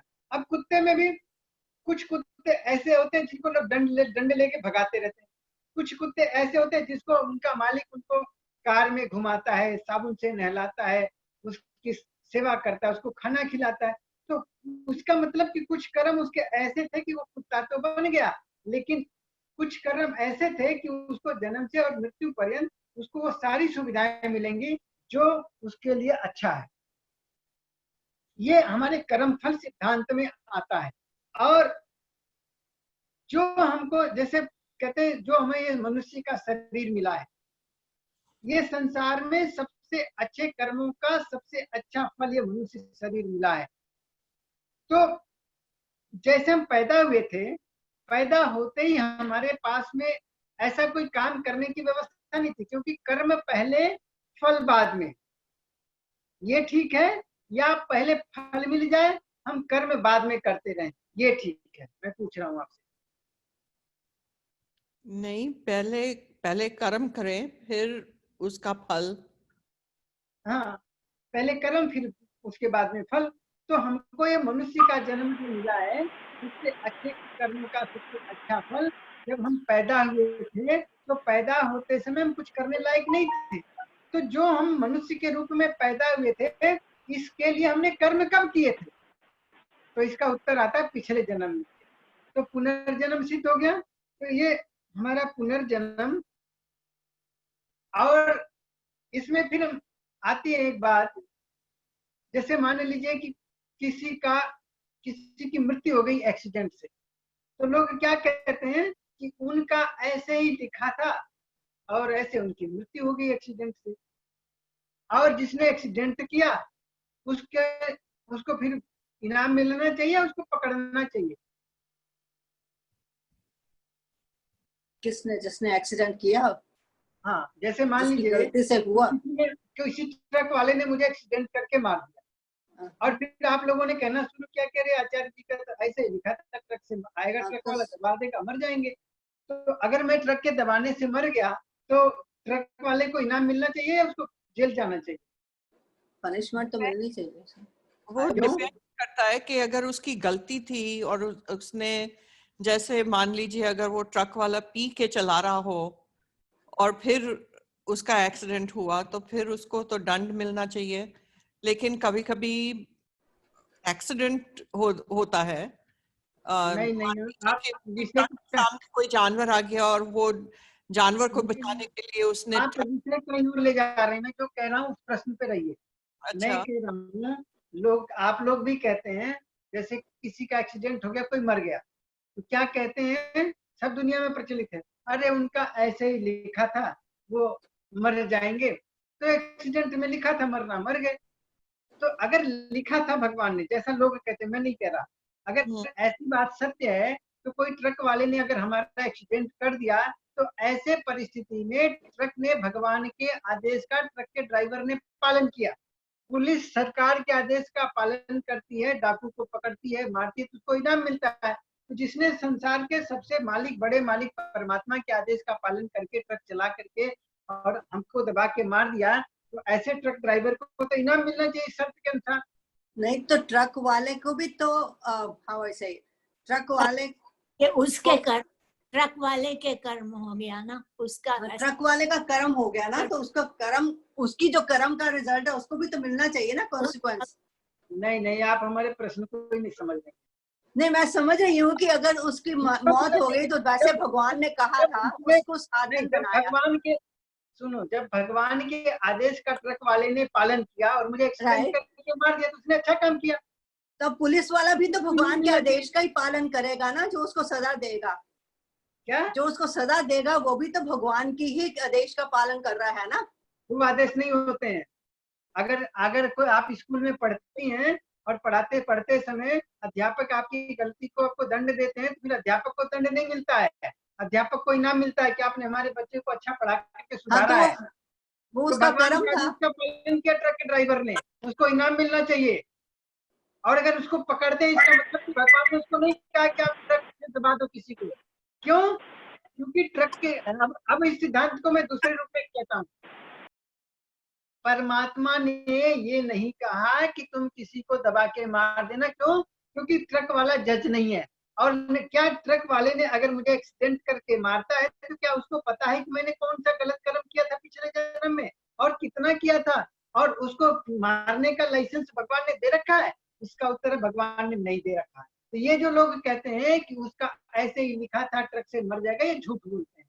ये उस ट्रक वाले व्यक्ति का भूल है, उसके गाड़ी चलाने का दोष है, उसने गलत गाड़ी चलाया और मुझे मार दिया, तो इसके कारण से उसको भगवान दंड देगा, सरकार भी देती है। और मुझे जो एक्सीडेंट से दबा करके मारा है तो भगवान मुझे कंपनसेशन देगा। क्या कंपनसेशन देगा? तुरंत हमको अगला जन्म मनुष्य का मिलेगा। और कैसा मिलेगा? जितना हमने इस जीवन में योग्यता बनाई थी वो उतना योग्यता हमको जन्म से मिलेगी। और क्या फायदा होगा? और हमको अच्छे घर में जन्म मिल सकता है, जितना हमारा कर्म बचा इस जीवन में, जितना साल बाकी है, ये हमको नया बचपना से मिल करके और पूरे समय भोगने का हमको आनंद देगा ईश्वर। और ट्रक वाले को भगवान भी सजा देगा और सरकारें भी सजा देंगी। अर्थात ईश्वर ने ये किसी व्यक्ति को अधिकार नहीं दिया कि अगर मैंने कोई गलती किया उस गलती की सजा आप मुझे दें, ये आपको अधिकार नहीं दिए। ये परमात्मा का अधिकार है। परमात्मा सजा कौन से कर्म का कब देगा, किस समय देगा, ये उसको पता है।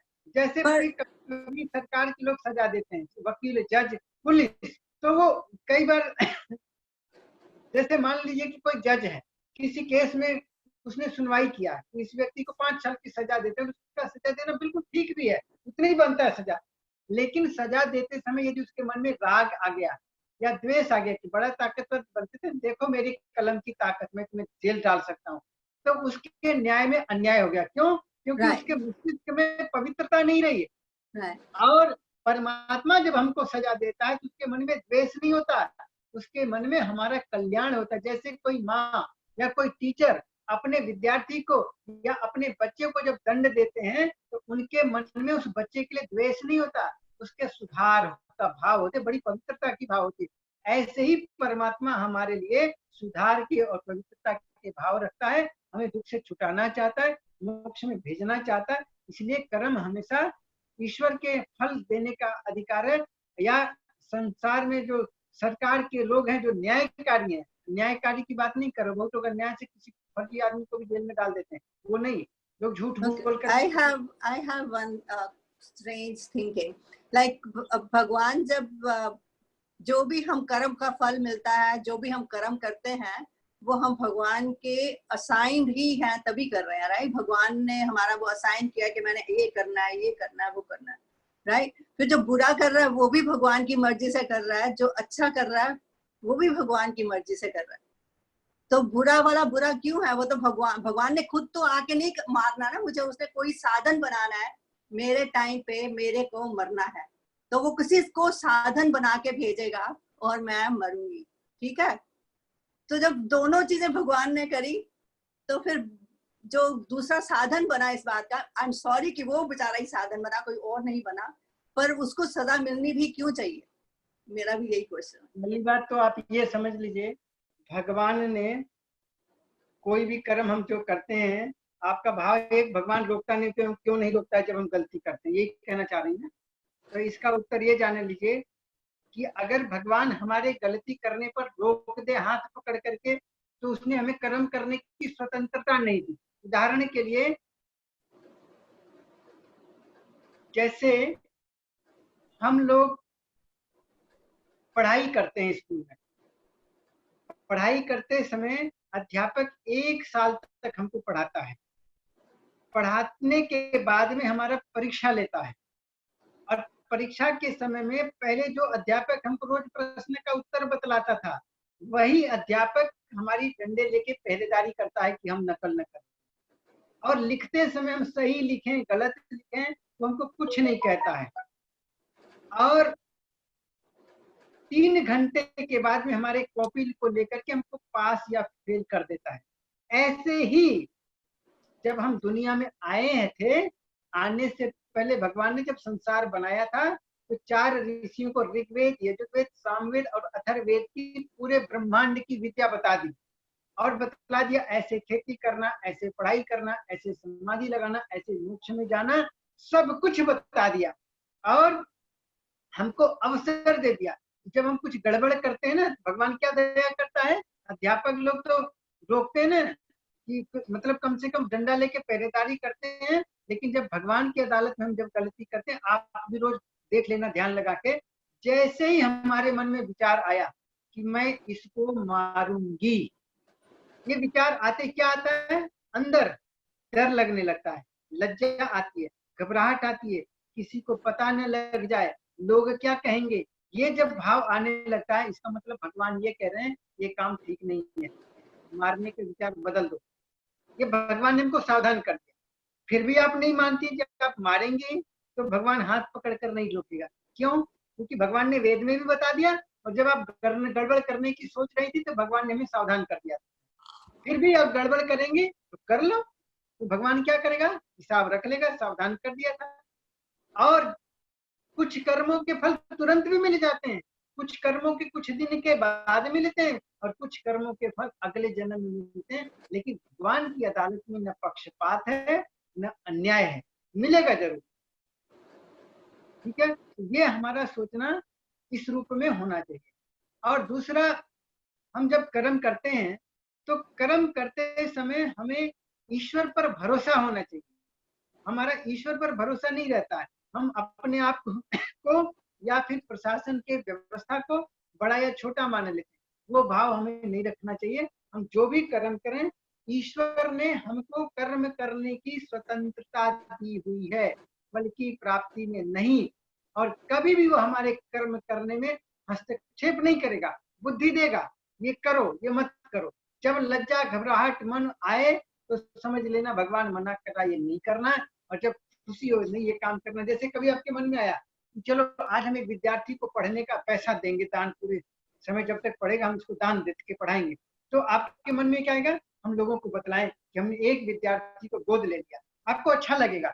और आपके मन में आया कि आज इसके घर में है, इसका एक टेबल का कोई चीज रखा, टेबल पे उसको चोरी कर लेते हैं। अभी आपने चोरी भी नहीं किया, जैसे मन में आया अरे इसको पता न लग जाए कि मैं चोरी की बात सोच रही हूँ, आपको घबराहट पैदा हो जाती है। इसका मतलब भगवान कह रहे हैं ये काम नहीं करना। ऐसे हर चीज में मान ले, जो अच्छे काम है वो जैसे आप सोचेंगे, दुनिया के हर अच्छे काम है, आप सोचे हवन करना है तो ऐसे आपको खुशी मिलेगी, उत्साह मिलेगा। आप जैसे देखिए अरुण जी ने अभी भारत में जो आपदा आई है ना कोरोना में, कोरोना के लिए उन्होंने एक सिलाई मशीन भिजवाई हमारे पास कि जो मास्क बना रहे हैं हम लोग, मास्क बना के दे रहे हैं, तो सिलाई मशीन दिया, अरुण जी ने दिया। उससे पहले उन्होंने पैसे भेजे थे, और अभी कल भी वो आए थे, अपने ट्रस्ट की तरफ से कुछ करके गए हैं। तो अच्छे काम करते हैं। तो भावना जी ने भी ट्वीट किया है, उनके साथ में एक और आई थी शायद, सीमा जी या क्या नाम था, तो अच्छा काम किया उन लोगों ने। तो अच्छा काम करने वाले व्यक्ति का उत्साह बढ़ता है। और जीवन में क्या है, किसी के आंसू को हम अगर कम कर सकें तो बहुत अच्छा है। अपने कर्म को इसी आधार पर मानो, जब जीवन में जिस काम के करने से खुशी हो वो कर लेना, इसमें दुख हो वो मत करना। मूल्यांकन करने के लिए हर मनुष्य को अपनी विद्या को बढ़ाना चाहिए, अर्थात वेद का पढ़ना और वेद का पढ़ाना, वेद का सुनना, वेद का सुनाना, ये हम सबका परम कर्तव्य है। इसलिए क्या करना, हम सब लोग सबसे अच्छा काम क्या है, दुनिया में जहां जहां गुरुकुल चलते हैं, जहां जहां अच्छी शिक्षा, अच्छी पढ़ाई होती है, जहां बड़े बड़े यज्ञ होते हैं वेद के अनुसार, उन जगहों पर कुछ कुछ आप लोगों को दान करना चाहिए। करते भी आप लोग, बहुत करते, तभी तो दुनिया चल रही है। लेकिन जब भी कहीं दान करो तो पहचान लो, पात्र और कुपात्र को पहचान करके दो। अगर किसी चोर व्यक्ति को हम दे देते हैं तो पाप लगेगा। बहुत सारे लोग क्या किए इस बार भारत में, कोई शराबी है, कोई जुआरी है, कोई कैसा है, सबको खूब लोगों ने बांटा, लोगों ने खूब सारा इकट्ठा करके अपना घर भर लिया, तो वो पाप भी हो जाता है। इसलिए अच्छे लोगों को पहचान करके देंगे तो आपके धन का सदुपयोग होगा, और कोई दुराचारी आपका धन पाएगा तो पाप होगा। इसलिए अच्छे कार्यों में खूब दे दो, लेकिन बुरे कार्य में कभी मत। अनजाने में पाप हुए को क्या करेंगे? प्रायश्चित करो, उपवास करो, भोजन बंद करो, आगे नहीं करने का संकल्प लो।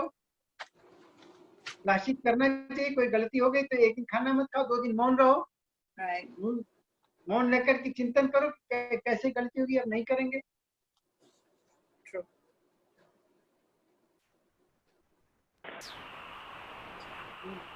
आचार्य जी मैं करूं? आचार्य जी मैं प्रश्न करूं? ओके, सुनाई देता है? हाँ जी। हेलो जी, जी आवाज सुनाई दे? यस यस, सुनाई देता है। आचार्य जी आप सुन सकते हो मेरा आवाज क्लियरली? हाँ भी सुन रहा हूँ। अच्छा, मेरा कुछ ये है कि आप कर्म के प्रकार एंड सिद्धांत, कर्म, अकर्म, संचित कर्म, क्रियामान कर्म एंड प्रारब्ध कर्म, कुछ एग्जाम्पल देकर समझा सकेंगे? हाँ। जो हम बोल रहे हैं ना कि ये जन्म लिया है, अलग अलग जगह पर पिछले कर्म का मुताबिक उसके प्रारब्ध में ऐसा ऐसा फल और ऐसी ऐसी जगह पे जन्म मिलता है। तो एक क्वेश्चन में 2 चीज है, अवतारवाद है, मनुष्य जन्म, जन्म से मृत्यु तक उसकी स्क्रिप्ट पूर्व जन्म के कर्म के मुताबिक लिखी हुई है। राज कपूर साहब कहते थे कि लाइफ इज एक्टिंग, सब कुछ लिखा है, जन्म फिक्स है, मृत्यु भी फिक्स है। मृत्यु का टाइम आएगा, it's a scientific evidence with scientific circumstances, everything आधारित होता है। आपने जो एक्सीडेंट की बात बताई, somebody will be at a wrong time at a wrong place, वही घड़ी पे वही जगह पे मरने का है, उसका लास्ट ब्रीथ लेने का है तो होता है। उसमें हम बोल रहे हैं कि ये ट्रक ड्राइवर ने मारा तो उसको पनिशमेंट होनी चाहिए। दिस इज ऑल हैपन, ये मेरा ज्ञान की बात है, मैंने सुना है कि everything what is happens with purpose. भगवान किसी को डिस्क्रिमिनेट नहीं करता है। किसको कहीं जन्म मिलता है वो अपने पिछले जन्म का कैरी ऑन करते, जैसे कि बैंक बैलेंस है, कितनी लोन ली है, कितने हफ्ते भरे हैं, उसके मुताबिक प्लस और माइनस, पाप और पुण्य का, और उसके आधारित उसका नेक्स्ट जन्म का। अच्छा, तीसरी बात है कि पूर्व जन्म का भंडार बहुत है। आपने बोला कुत्ते बिलाड़े हो जो सभी 5%, 20%, 25%, तो समझो पिछले जन्म का बहुत अच्छे कर्म है, तो राजा के महल में उसको जन्म मिल गया, कि प्राइम मिनिस्टर के घर में पोता बन के पप्पू बन के आ गया, वो उसका राजयोग था पिछले जन्म का। लेकिन वो जन्म का दरमियान भोगते भोगते उसका ज्ञान और वाणी वर्तन कुछ भी बराबर नहीं है तो पाप कर्म में डूबता है। लेकिन जब तक वो खत्म नहीं होता तब तक उसको रियलिटी में जो दुख आने वाला है इस जन्म में के पिछले अगले जन्म में, उसको पता नहीं होता है। उसके बारे में आप कुछ बोलो तो जरा अच्छा रहेगा। I may be wrong or I may be presenting wrong, but if you understand my question, please explain in details. क्रियमाण, संचित और प्रारब्ध। प्रारब्ध मतलब पिछले समय का जो कर्म होता है जो हमको अभी मिल रहा है, और संचित, माने जो हम अभी कर्म कर रहे हैं संचित हो रहा है, वो आगे मिलेगा। और क्रियमाण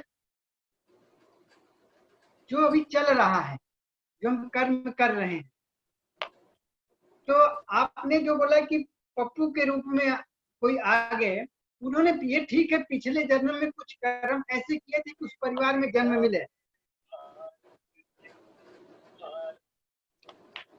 क्लास में थोड़ी जल्दी,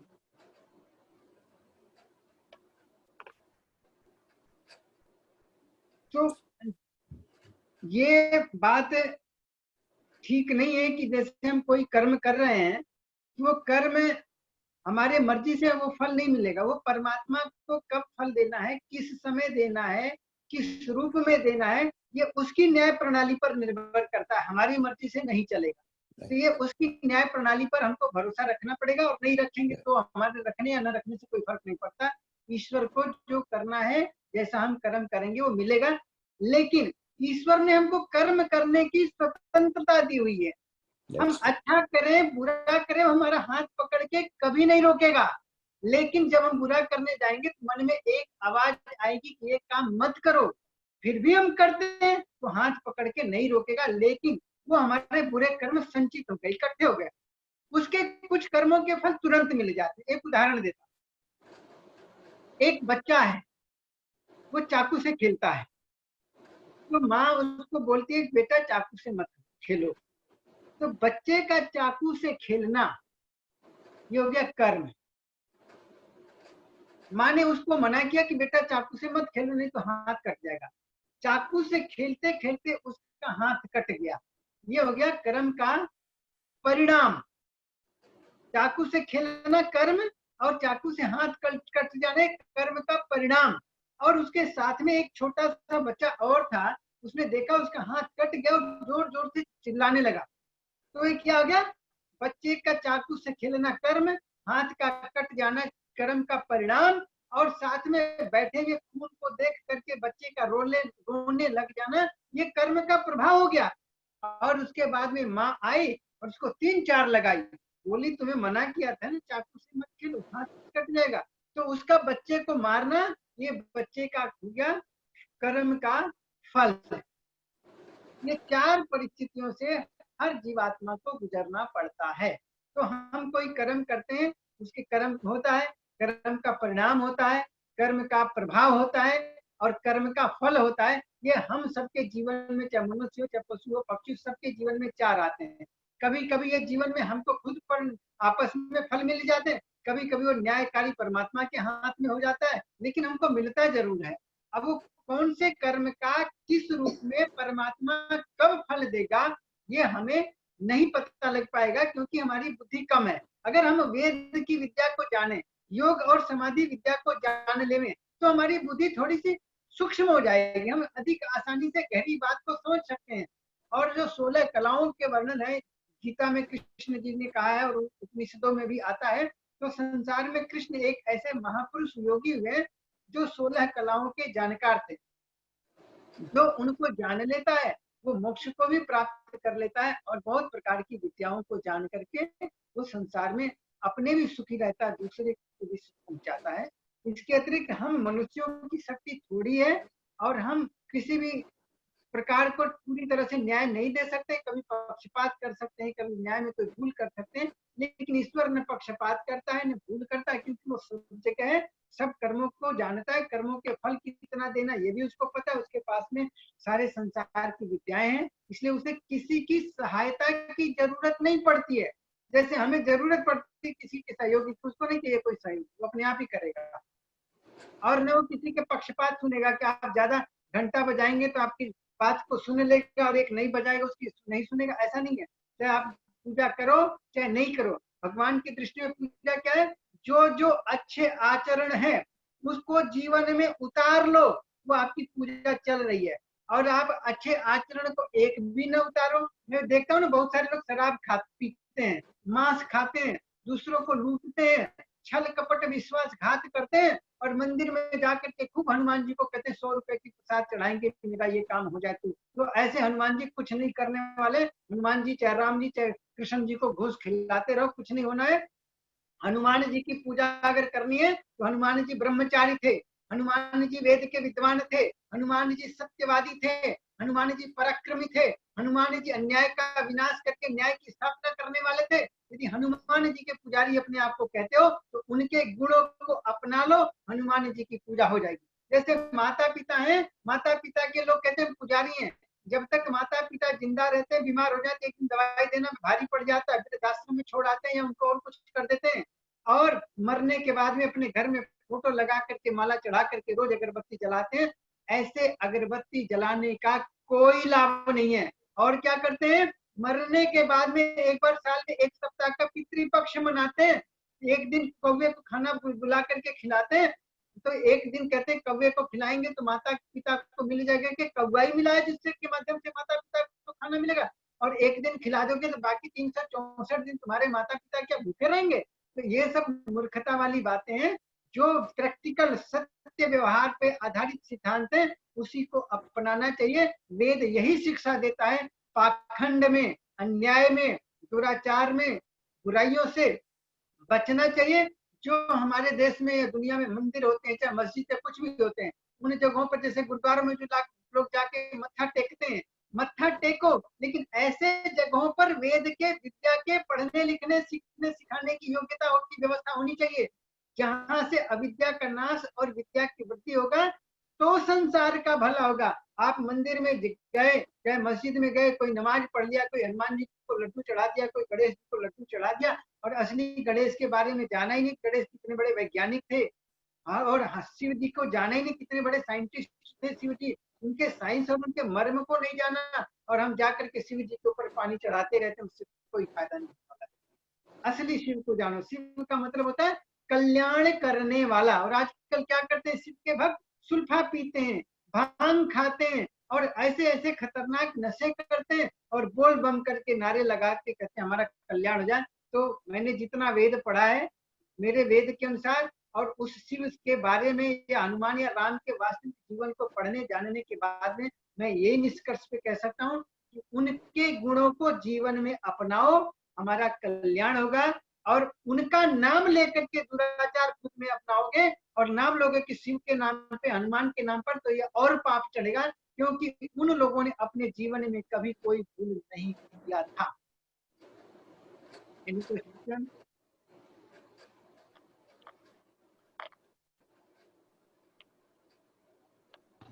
और कोई क्वेश्चन?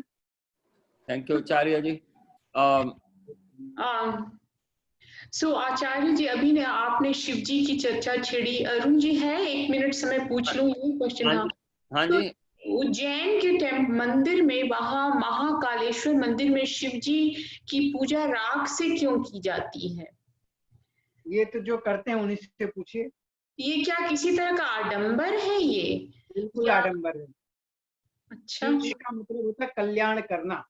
शिव नामक एक राजा हुए थे, बहुत बड़े वेद के वैज्ञानिक थे, जो गले में सांप पहनते हैं, ऐसा दिखाया जाता है। उसका मतलब था कि संसार के जो विष हैं, जो बुराइयां हैं, उन्होंने उसको ग्रहण कर नष्ट लेकर के क्या किया था, संसार को अमृत पिलाया था, यानी बुराइयों को एब्जॉर्ब करके उसके बदले में अच्छाइयों को बढ़ाया था। क्या हम जीवन में अच्छाइयों को बढ़ा पाते हैं? आपको एक उदाहरण देता हूँ। मैं हरिद्वार में देखता था, अब मैं बहुत विनम्रता से कह रहा हूँ, एक मेला चलता है, कांवड़ मेला। आप लोगों ने सुना है ना? कांवड़ मेला का नाम सुना है? सुना पर देखा नहीं। किसने नहीं सुना? कौन सा मेला? जी सुना है, सुना भी है, देखा भी है। मैंने देखा नहीं। भारत में बहुत होता है। और लोग कांवड़, कांवड़ क्या होता था, एक मुसलमानों का त्योहार होता है ताजिया त्योहार। सुना है? ताजिया का नाम सुना है? सुना है। मुसलमान में जो मुहर्रम मनाते हैं, बड़े बड़े ताजिया बनाते हैं, मुसलमानों ने हमारे त्योहार में क्या किया, एक कांवड़ मेला का शुरुआत कर दिया, मुसलमानों की देना। और अपने ताजिए को क्या किया, अपने ताजिए पर हनुमान जी के, शिव जी के, राम जी के फोटो लगा लगा करके और बांटना शुरू कर दिया, बेचना शुरू कर दिया। और प्रति वर्ष अरबों खरबों रुपए का कांवड़ बने 200 रुपए की कांवड़ बनाएंगे 5000 में बेच देंगे। इतना बड़ा बिजनेस करते हैं। और दुनिया के सारे दुराचार, सारे कांवड़ लाखों करोड़ों में आते हैं हरिद्वार में। और क्या करते हैं, सब जगह भांग के पेड़ लगे होते हैं, भांग के कुछ होता है उसको कुछ हाथ में रगड़ते हैं और रगड़ करके उसको चाकू से निकालते हैं, कुछ निकलता है, क्या होता है मुझे नहीं मालूम, और उसको पीते। पूरा हरिद्वार में दुर्गंध आती है और पूरे हरिद्वार को कचरा से युक्त बना देते हैं। और उसके बदले में जो पैसा होता है सारा आतंकवादियों को हम लोग फंडिंग देते हैं हर साल। अरबों खरबों रुपए तो केवल हरिद्वार से आतंकवादियों को हम लोग हर साल पैसे दे देते हैं। लेकिन कोई सुनने समझने के लिए तैयार नहीं है। ये शिव के नाम पर बतलाओ, शराब पी करके, मांस खा करके, सुल्फा पी करके, सिगरेट पी करके, गुटखा खा करके दुनिया में किसका भला हो सकता है? पैसा देते हैं, पैसा देके कैंसर खरीदते हैं, पैसा देकर के किडनी नष्ट करते हैं, पैसा देकर के अपनी बुद्धि को विकृत करने वाले पदार्थ खाते हैं, पैसा देकर के आतंकवादियों को हम फंडिंग करते हैं। आतंकवादी हमारे पैसे से हमारे ऊपर गोली मारते हैं और हम कहते हैं भारत माता की जय। ऐसे जय नहीं होती है, वो दुनिया में हर जगह लागू होगा। कहने का भाव ये है कि हमें जीवन में किसी भी प्रकार से दोष को नहीं मानना चाहिए। जो भस्म आरती ये सब करते हैं, क्या क्या करते हैं वो बतलाएंगे तो आपको बड़ा अजीब सा लगेगा, लेकिन वेद के सिद्धांतों का अपमान होता है। जब तक देखो, जिस शिव की हम पूजा करते हैं वो शिव वेद के बड़े प्रकांड विद्वान थे। इसलिए मैं आपको बार बार आप लोगों को कोट कर रहा हूँ, इस संपूर्ण धरती में, ब्रह्मांड में अगर सुख को प्राप्त करना है तो उसका केवल आधार वेद है, इसके अतिरिक्त कुछ भी नहीं है ब्रह्मांड। जिनकी हम पूजा करते हैं, राम कृष्ण शिव हनुमान दुर्गा लक्ष्मी सरस्वती, जिनका भी नाम लेते हैं, ये सारे वेद पढ़ करके महापुरुष या महादेवी बने हैं। सबने वेद पढ़े हैं और हम उनके फोटो लगा करके और फोटो भी विकृत कर देते हैं। अब हनुमान जी का फोटो बनाया, हनुमान जी को पता क्या थे? हनुमान जी जानती है आप? हनुमान जी, अब मैं एक प्रश्न करता हूँ, हनुमान राम और जामवंत नल नील ये सब त्रेता युग में हुए थे। त्रेता युग में ये लोग बड़े योग्य व्यक्ति थे और इनको ऐसे ऐसे रूप में प्रस्तुत किया जाता है, वो हमारे महापुरुषों का घोर अपमान होता है। तो हमें अपने महापुरुषों के अपमान नहीं करना, उनके सम्मान को बढ़ाना है, उनके यश और कीर्ति को बढ़ाना है। जिन जिन गुणों के कारण से उन्होंने दुनिया में यश कीर्ति और अपनी शक्ति का डंका बजाया था। हनुमान जी ऐसे सामर्थ्यवान महापुरुष थे, योगी थे, जिन्होंने पुंछ नामक यंत्र से पूरा समुद्र पार करके लंका में जाकर के अपने ब्रह्मचर्य का, अपने विद्या का, अपने ओज का प्रदर्शन करके आए थे। क्या हम लोग हनुमान जी के प्रदर्शन करने के लिए कुछ अपने जीवन में मेहनत करते हैं? न योग करते हैं, न प्राणायाम करते हैं, न आसन करते हैं, न मेडिटेशन करते हैं, और हम खाली अगरबत्ती जला दें, खाली उनकी ऐसे माला जप दें, तो ऐसे पूजा थोड़ी ना हो सकती है। तो मेरा कहना है कि जिस भी महापुरुष की हम जीवन में पूजा करें, उसके गुणों को धारण करें, बहुत आनंद मिलेगा, बहुत सुख मिलेगा, और हमें ये काम जरूर करना चाहिए। और कोई क्वेश्चन? Hello, Arun bhai. हाँ जी। Can I say something on the question on Shaivism, please? Sure. Swamiji ne, he have told very detailed, and I'm going to tell you, which is very normal knowledge. This is based on science, and some of our group is doing this study on a science and a Shaivism. Rajni ji, this is the question that you asked, no? Rajni ji. So this Shaivism, the picture that we see of Shiva, Lord Shiva, is a symbol that teaches us in our life in accordance with the Shaivism. And every symbol have a meaning. Ganga, Jata, Bhasma, Trishul, all have a very deep science meaning of that. Of course, that has other deep meaning also written in the Vedas. But the meaning of the Bhasma, Gaurpanth and other Panthis, they were doing a lot of pujas and tap. They used to keep the Agni in front of them, and the Bhasma came out of the Agni. Now, the places that they used to do, most of them in Himalayas, and they were very, very cold. So first they kept Agni to keep them warm. And of course, we know the Bhasma is very good insulation. And at that time, they used the bhasma put on their body to protect the body from the very cold weather. Of course, that may not be the only reason, but that's also one of the scientific reasons that I know. The same way there is a symbol of Jata, and there is a symbol of Gangaji on his forehead, Trinam on his forehead and everything. I may not be able to, I don't have time to go to everything in detail, but I just mentioned to you what I know. It may be right, maybe not, but that's why I know it. Thank you Rohit भाई. Rohit Thank भाई you. फिर हम एक special programme करेंगे आपके साथ. No problem. Thank you. आचार्य जी, वो जो कल मैं काढ़ा आपसे लाया हूं, तो आप बता दीजिए. मेरे पास है, I can give it to जो भी जिसको भी चाहिए, और उसका कैसे यूज करना है. और दूसरी बात ये थी कि जो हमारे प्रेसिडेंट है जगदीश मित्तर, और सेक्रेटरी हरी सिंह, और अनिल कुमार जी ट्रस्टी, और अभिलाष तिवारी जी मेंबर हमारे हिंदू टेम्पल के, और भावना जी, वो सब ने साथ में मिलके डोनेट किए पैसे आप जो प्रोजेक्ट चला रहे हैं इंडिया में उसके लिए.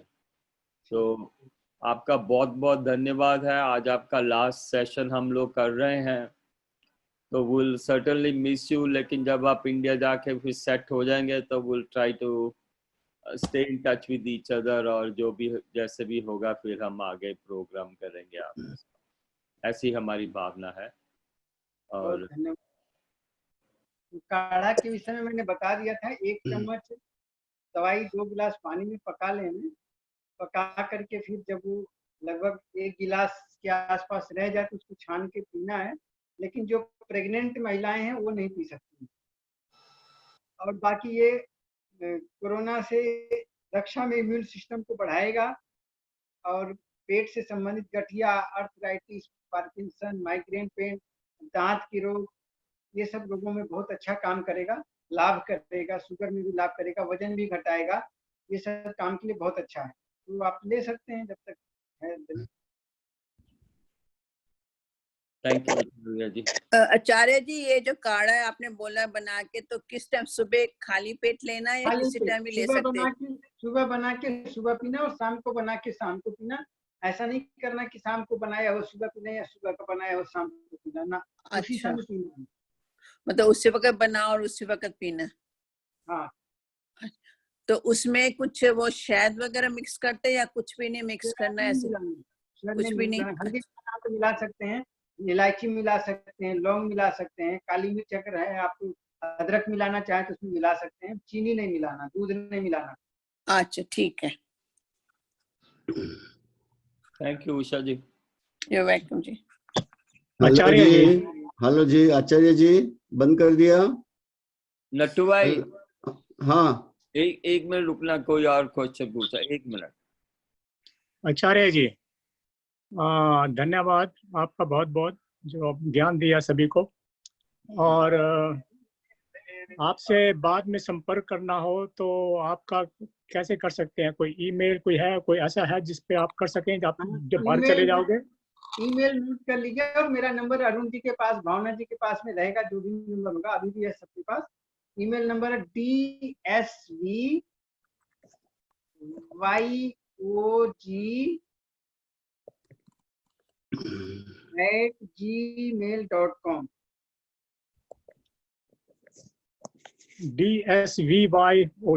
dsvyog@gmail.com. हाँ, आपके मंदिर वाले पे मैं उसका लिख भी देता हूँ ग्रुप में. ठीक है. नहीं, इसमें तो लिख नहीं सकते हैं, इसे अच्छा जैसा है. ठीक है, लिखेगा dsvyog@gmail.com. ठीक है. मैं बाद में इनसे नंबर ले लूंगा, मुझे नंबर चाहिए क्योंकि I Gmail have तो. to give it to you. I have it. Okay, thank you. Thank you. And also I would like to get that card from you also, Gurunjit. मेरी डाक लेना. Okay, I will give you. Thank you. Thank you, Raj. तो अभी जो आपका number है जो आप पहले दे रखा था, वो अभी काम कर रहा है कि नहीं कर रहा? नहीं, वो नहीं, बदल गया, दूसरा नंबर है. वो नंबर मुझे याद नहीं है. मेरे पास है आचार्य जी, मैं दे दूंगा. ठीक ठीक. चंदर जी. हाँ जी. Arun ji, before Chandar ji, closes the event हाँ for जी. today, मैं थोड़ी announcements करना चाहती हूँ. Okay.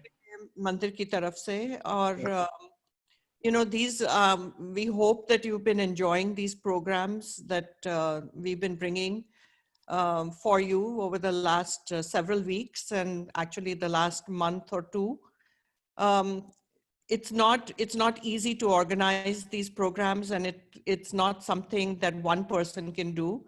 And I really want to acknowledge the efforts of Abhilash Tiwari and Pramila Saxena and Arunji and Usha Bhagirath and Usha Sharma and all the others who have really been working behind the scenes and to bring this all these programs. So please continue to join us. We have some wonderful programs coming up. Live cooking demonstrations. We have Dr. Sudhir Vaidya, who is going to be joining us and talking about the Bhagavad Gita. We also, you must have seen the emails.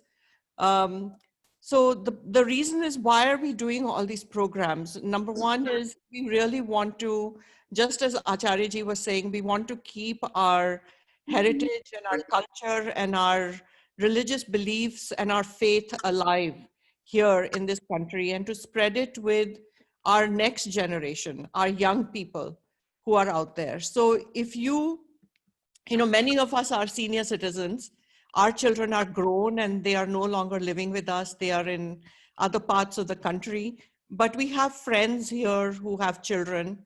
So my earnest request to all of you is that if you find value in these programs, please invite them to join us. These meetings on Zoom are very, very convenient from the comfort of your home. They can join, they are free. So, invite them to join with their families and especially with their children. It's extremely important. The whole reason for building temples and for building community centers in this country is so that we can sustain this for the next generations.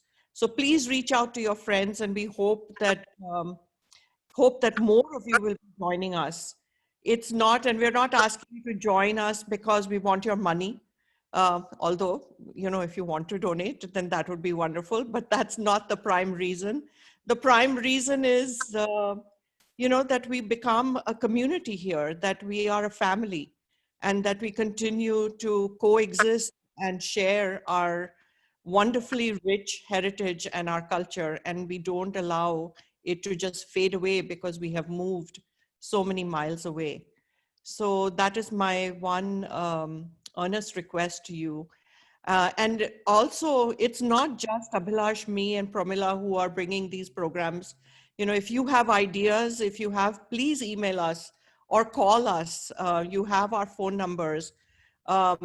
And we will organize it if you don't have the time. I know the time is very limited, but please, we want your ideas, we want your involvement, we want your thoughts, we want your criticism also. If you feel that our programs are not up to par or we are not doing a good job, please let us know, because we will not be offended. We will try to do better in the future. So please give us a call and reach out. Okay. So if you have any questions, Abhilash ji, if you would like to say anything. Pramila, you also. Abhilash जी सुन रहे हैं? हाँ जी, मैं सुन रहा हूँ. Namaste everyone. Bhavna ji, whatever you have said, I totally agree to that, and I ditto that. So please, everyone is welcome. We are trying to keep this Hindu Sanskriti Samagam programs running every week, by week. So please contribute with your suggestions, I will say. Please get together, please join us, and please, volunteer for this organization, and let's make this Hindu temple a reality in near future. Thank you. And also wanted to give you an update on the construction. The construction has restarted. They have actually installed the windows. It looks wonderful. You know, some of us went and visited. I really urge you to drive by. White Plains is very centrally located. So please drive by and take a look for yourself and see how quickly this temple is coming up. And I think you will be amazed at the progress that they're making. The tiles are also sitting there. So the next phase is to install the tiles. And hopefully, you know, we may be able to celebrate Diwali there this year. So keep your fingers crossed. Keep this in your prayers and your thoughts, and please do drive by. If the gates are locked, then Arunji is always around, and he is very more than able and willing to come by and give you a personal tour of the construction project. And if you have any questions about the construction, please feel free to reach out to any one of us. भावना जी, और वो जो city of white planes ने Facebook के ऊपर Hindu temple का डाला है. Yes, the city is also, it's actually not the city, it is somebody named Sandra Morrison, who is Sandra Harrison, who runs that page. And she has posted it on Facebook. But the city is very supportive, and I know because I work for the city of White Plains, and so I hear from the mayor, and I know they're all very excited and waiting anxiously. Natubhai, sorry. So they are waiting anxiously for the temple to be completed. You know, White Plains is all about diversity, and so they are very excited that a Hindu temple is being constructed in that community. Thank you. तो चंदर जी, अब आप and करेंगे please. हाँ जी, हाँ जी.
सुखिनो भवन्तु।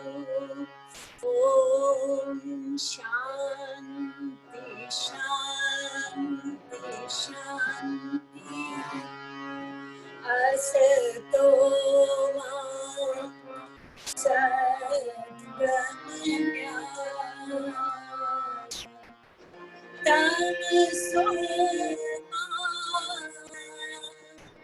ज्योतिर्गमया मृत्योर्मा अमृतं गमया। ओम शांति शांति शांति।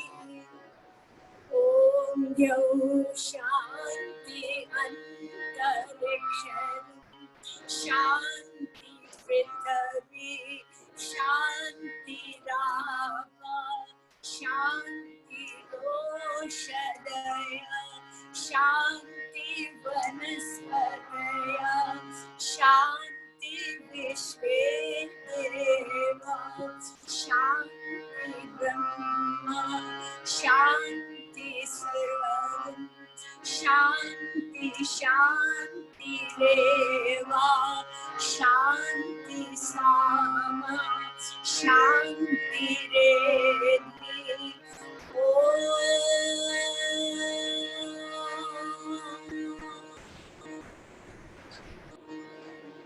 शांति शांति शांति।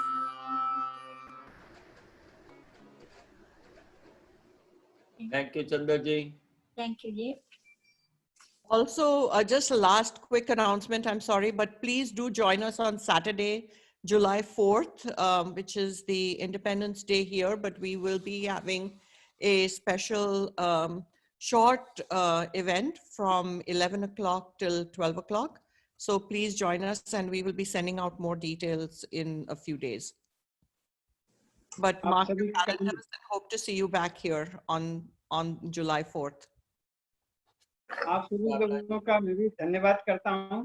और भावना जी, आपके लिए अरुण जी कह रहे थे आप कुछ वहां देना चाह रही हैं, तो मैंने उनको अकाउंट नंबर दिया, सीधे उन्हीं के अकाउंट में देते जिसको देना है। ठीक है। तो हमारे पास आने की जरूरत नहीं है उसके पैसा किसी प्रकार। हाँ जी आचार्य जी, मैं भेज रहा हूँ उसी अकाउंट। हाँ, उन्हीं को दे देंगे। ठीक है। बहुत बहुत आप लोगों का धन्यवाद और हम संपर्क में रहेंगे। इंडिया भी अरुण चाहेंगे जी तो ये में शेयर कर दीजिए, सो और कोई जो लोग होंगे तो वो कर सकते हैं।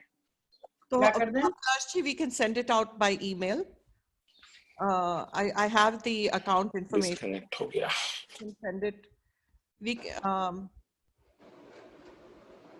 भावना जी के पास और अरुण जी के पास में है अकाउंट नंबर मास्क बनाने के लिए, और भारत में स्कॉलरशिप भी हम देते हैं, तो उसके लिए जो मदद करना चाहें आज या भविष्य में आप कर सकते हैं। बहुत स्वागत है सबका।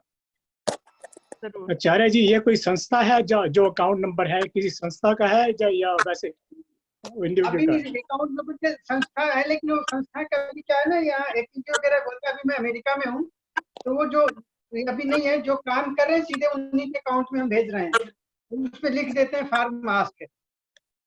ठीक है, तो उस पर लिखना पड़ेगा किस पर्पस के लिए भेज रहे हैं, उस पर लिखना पड़ेगा कि मास्क। ठीक है।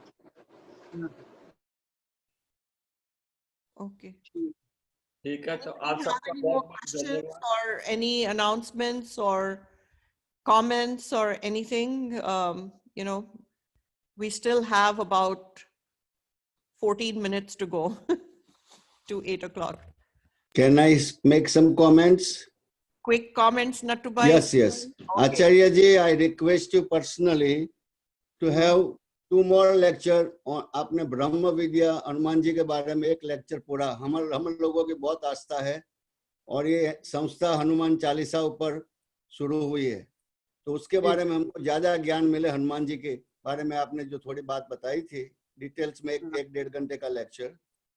दूसरा है हमारे जो committee members, they are doing very hard work, उन लोगों में बहुत अच्छी हार्मोनी आवे, उत्साह बढ़े, तो I want you to give them a personal lecture for bringing their harmony and togetherness and encouragement to lead the construction phase of the temple and bring the Hindu community together.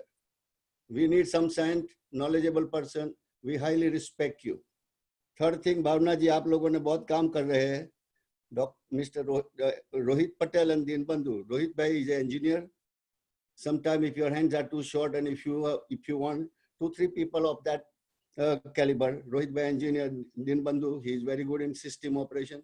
So if there are some people are not available on a particular phase, we would like to extend the hand, provided Rohit bhai and Dinbandhu bhai is available. On their behalf, without asking them, I am taking this liberty. और आप बहुत अच्छा कर रहे हैं. हम दूसरा एक हमारा गुजरात का सिंगर का मैं कोशिश कर रहा हूँ. भगीरथ भाई ने बोला था मैं कोशिश करता हूँ, लेकिन अभी उसका नंबर नहीं लगता है, तो कोशिश करूंगा थोड़े दिनों में. ये जो मिल जाए तो भी चलेगा, अच्छा होगा. Thank you. Natu Kaka, thank you. And anytime Bhavna ji or Arun ji, anytime, whenever you need me, I'm always there. Just contact me. I know Rohit bhai, I know हमने करना है एक प्रोग्राम इकट्ठे. Definitely. Anytime, whenever you want, I'm always there with you. Thank you. Thank you. Thanks. तो आप सबको मेरा बहुत बहुत प्रणाम. आप सब तन मन धन से सुखी रहें. यही भगवान के मार्ग जय भगवान. We have a really wonderful program also on July 12th. Rajni Chaudhary ji is here today, and her Guruji. Rajni, please forgive me if I mess up the name, but I believe it's Guru Pranab Biswas Kumar. Did I get that correct? Yes, yes. He is a musician, and he is going to be performing that day from India. He will be joining us. So please mark your calendars. The email did go out with all these dates, and again it would be via Zoom. So we look forward to seeing all of you, and bring people with you. Encourage them to join. So thank you, and Namaste Acharya ji. Aapka bahut bahut dhanyawad. And we wish you all the best in your forward journeys. So, anything else, Arunji? Bas? No, I think we covered all the areas. Good night, everyone, and have a wonderful weekend. Have a wonderful weekend, everybody. Bye-bye. Thank you. Bye, Jay. Thank you.